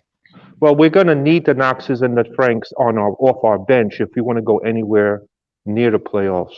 Because, you know what I mean? Tibbs is going to have to adjust his minutes to compensate for these 7-game series and stuff where you're seeing the same team night in and night out. During the playoffs, rotation. Well, you want to go at least 10 deep. We're going playoffs. You go 8, 9. Really? Yeah. Oh yeah. Go look at the playoff rotations. They go even smaller than the playoffs. So I mean, I don't know if that's going to bode well for us though. The way we're currently, like, if you threw us into the playoffs right now, and shrink us to an 8-man rotation, I don't know how deep we'd go into the playoffs. Nah, it'd be bad. If you stop Austin Rivers from playing, I think we would play better than we do right now. Nah, we need 10 men. Tibbs is gonna have to do. Yeah, we're not deep enough. We're not deep enough. Guys, most teams might do that. He already runs certain guys. Other players should be able to step up. If we're not deep enough, that means we need our starters playing. What if you're winning going into the playoffs with 10? You can't change it then.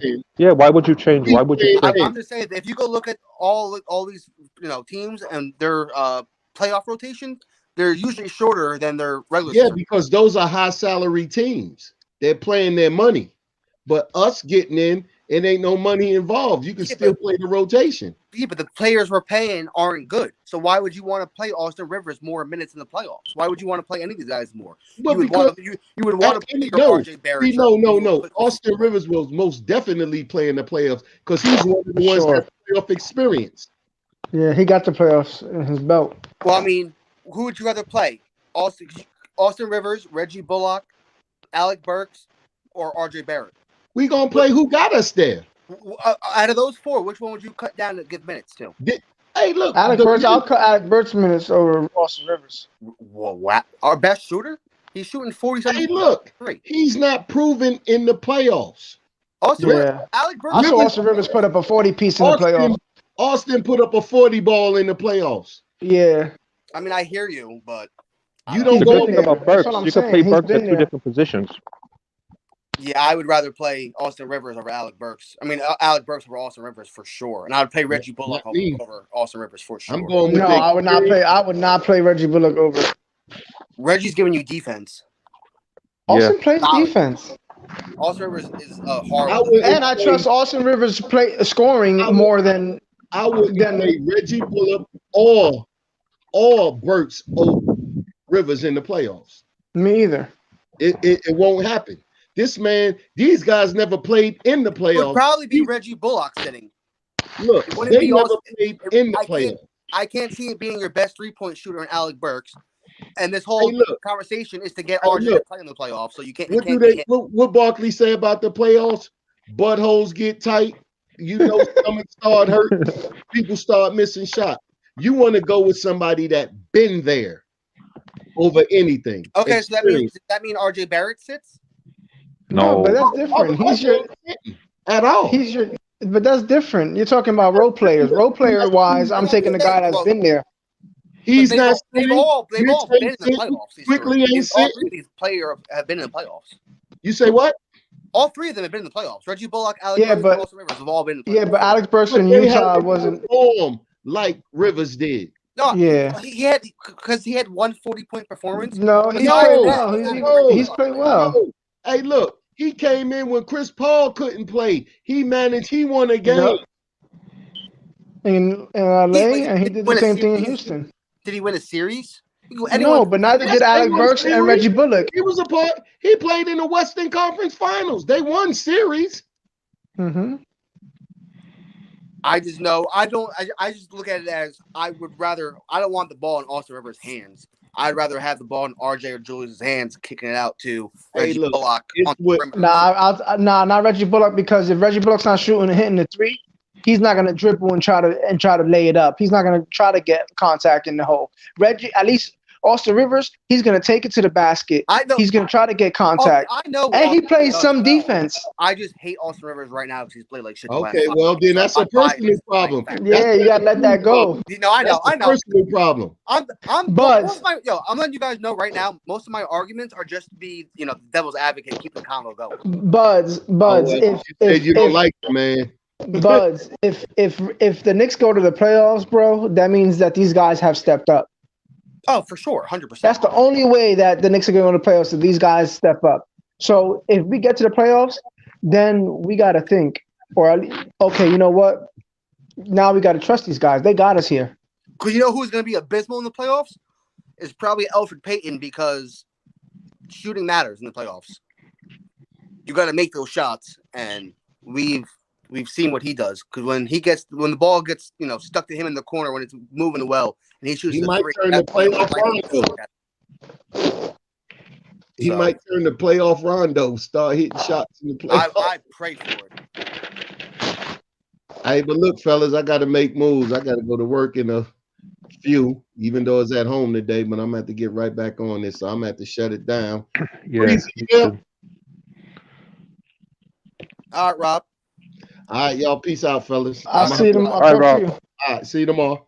All right, guys. I'm gonna bounce out too, man. So it's nice chatting with y'all. Yeah, As man. Always. No doubt. Freezy. Hey, I'm gonna go ahead and end it right here, y'all. Okay. Word. No, that works. That Okay. works Right, y'all. perfectly. All right. Yo, have a All good right, night. Thank you, fellas. Have a Hit good those night. like buttons.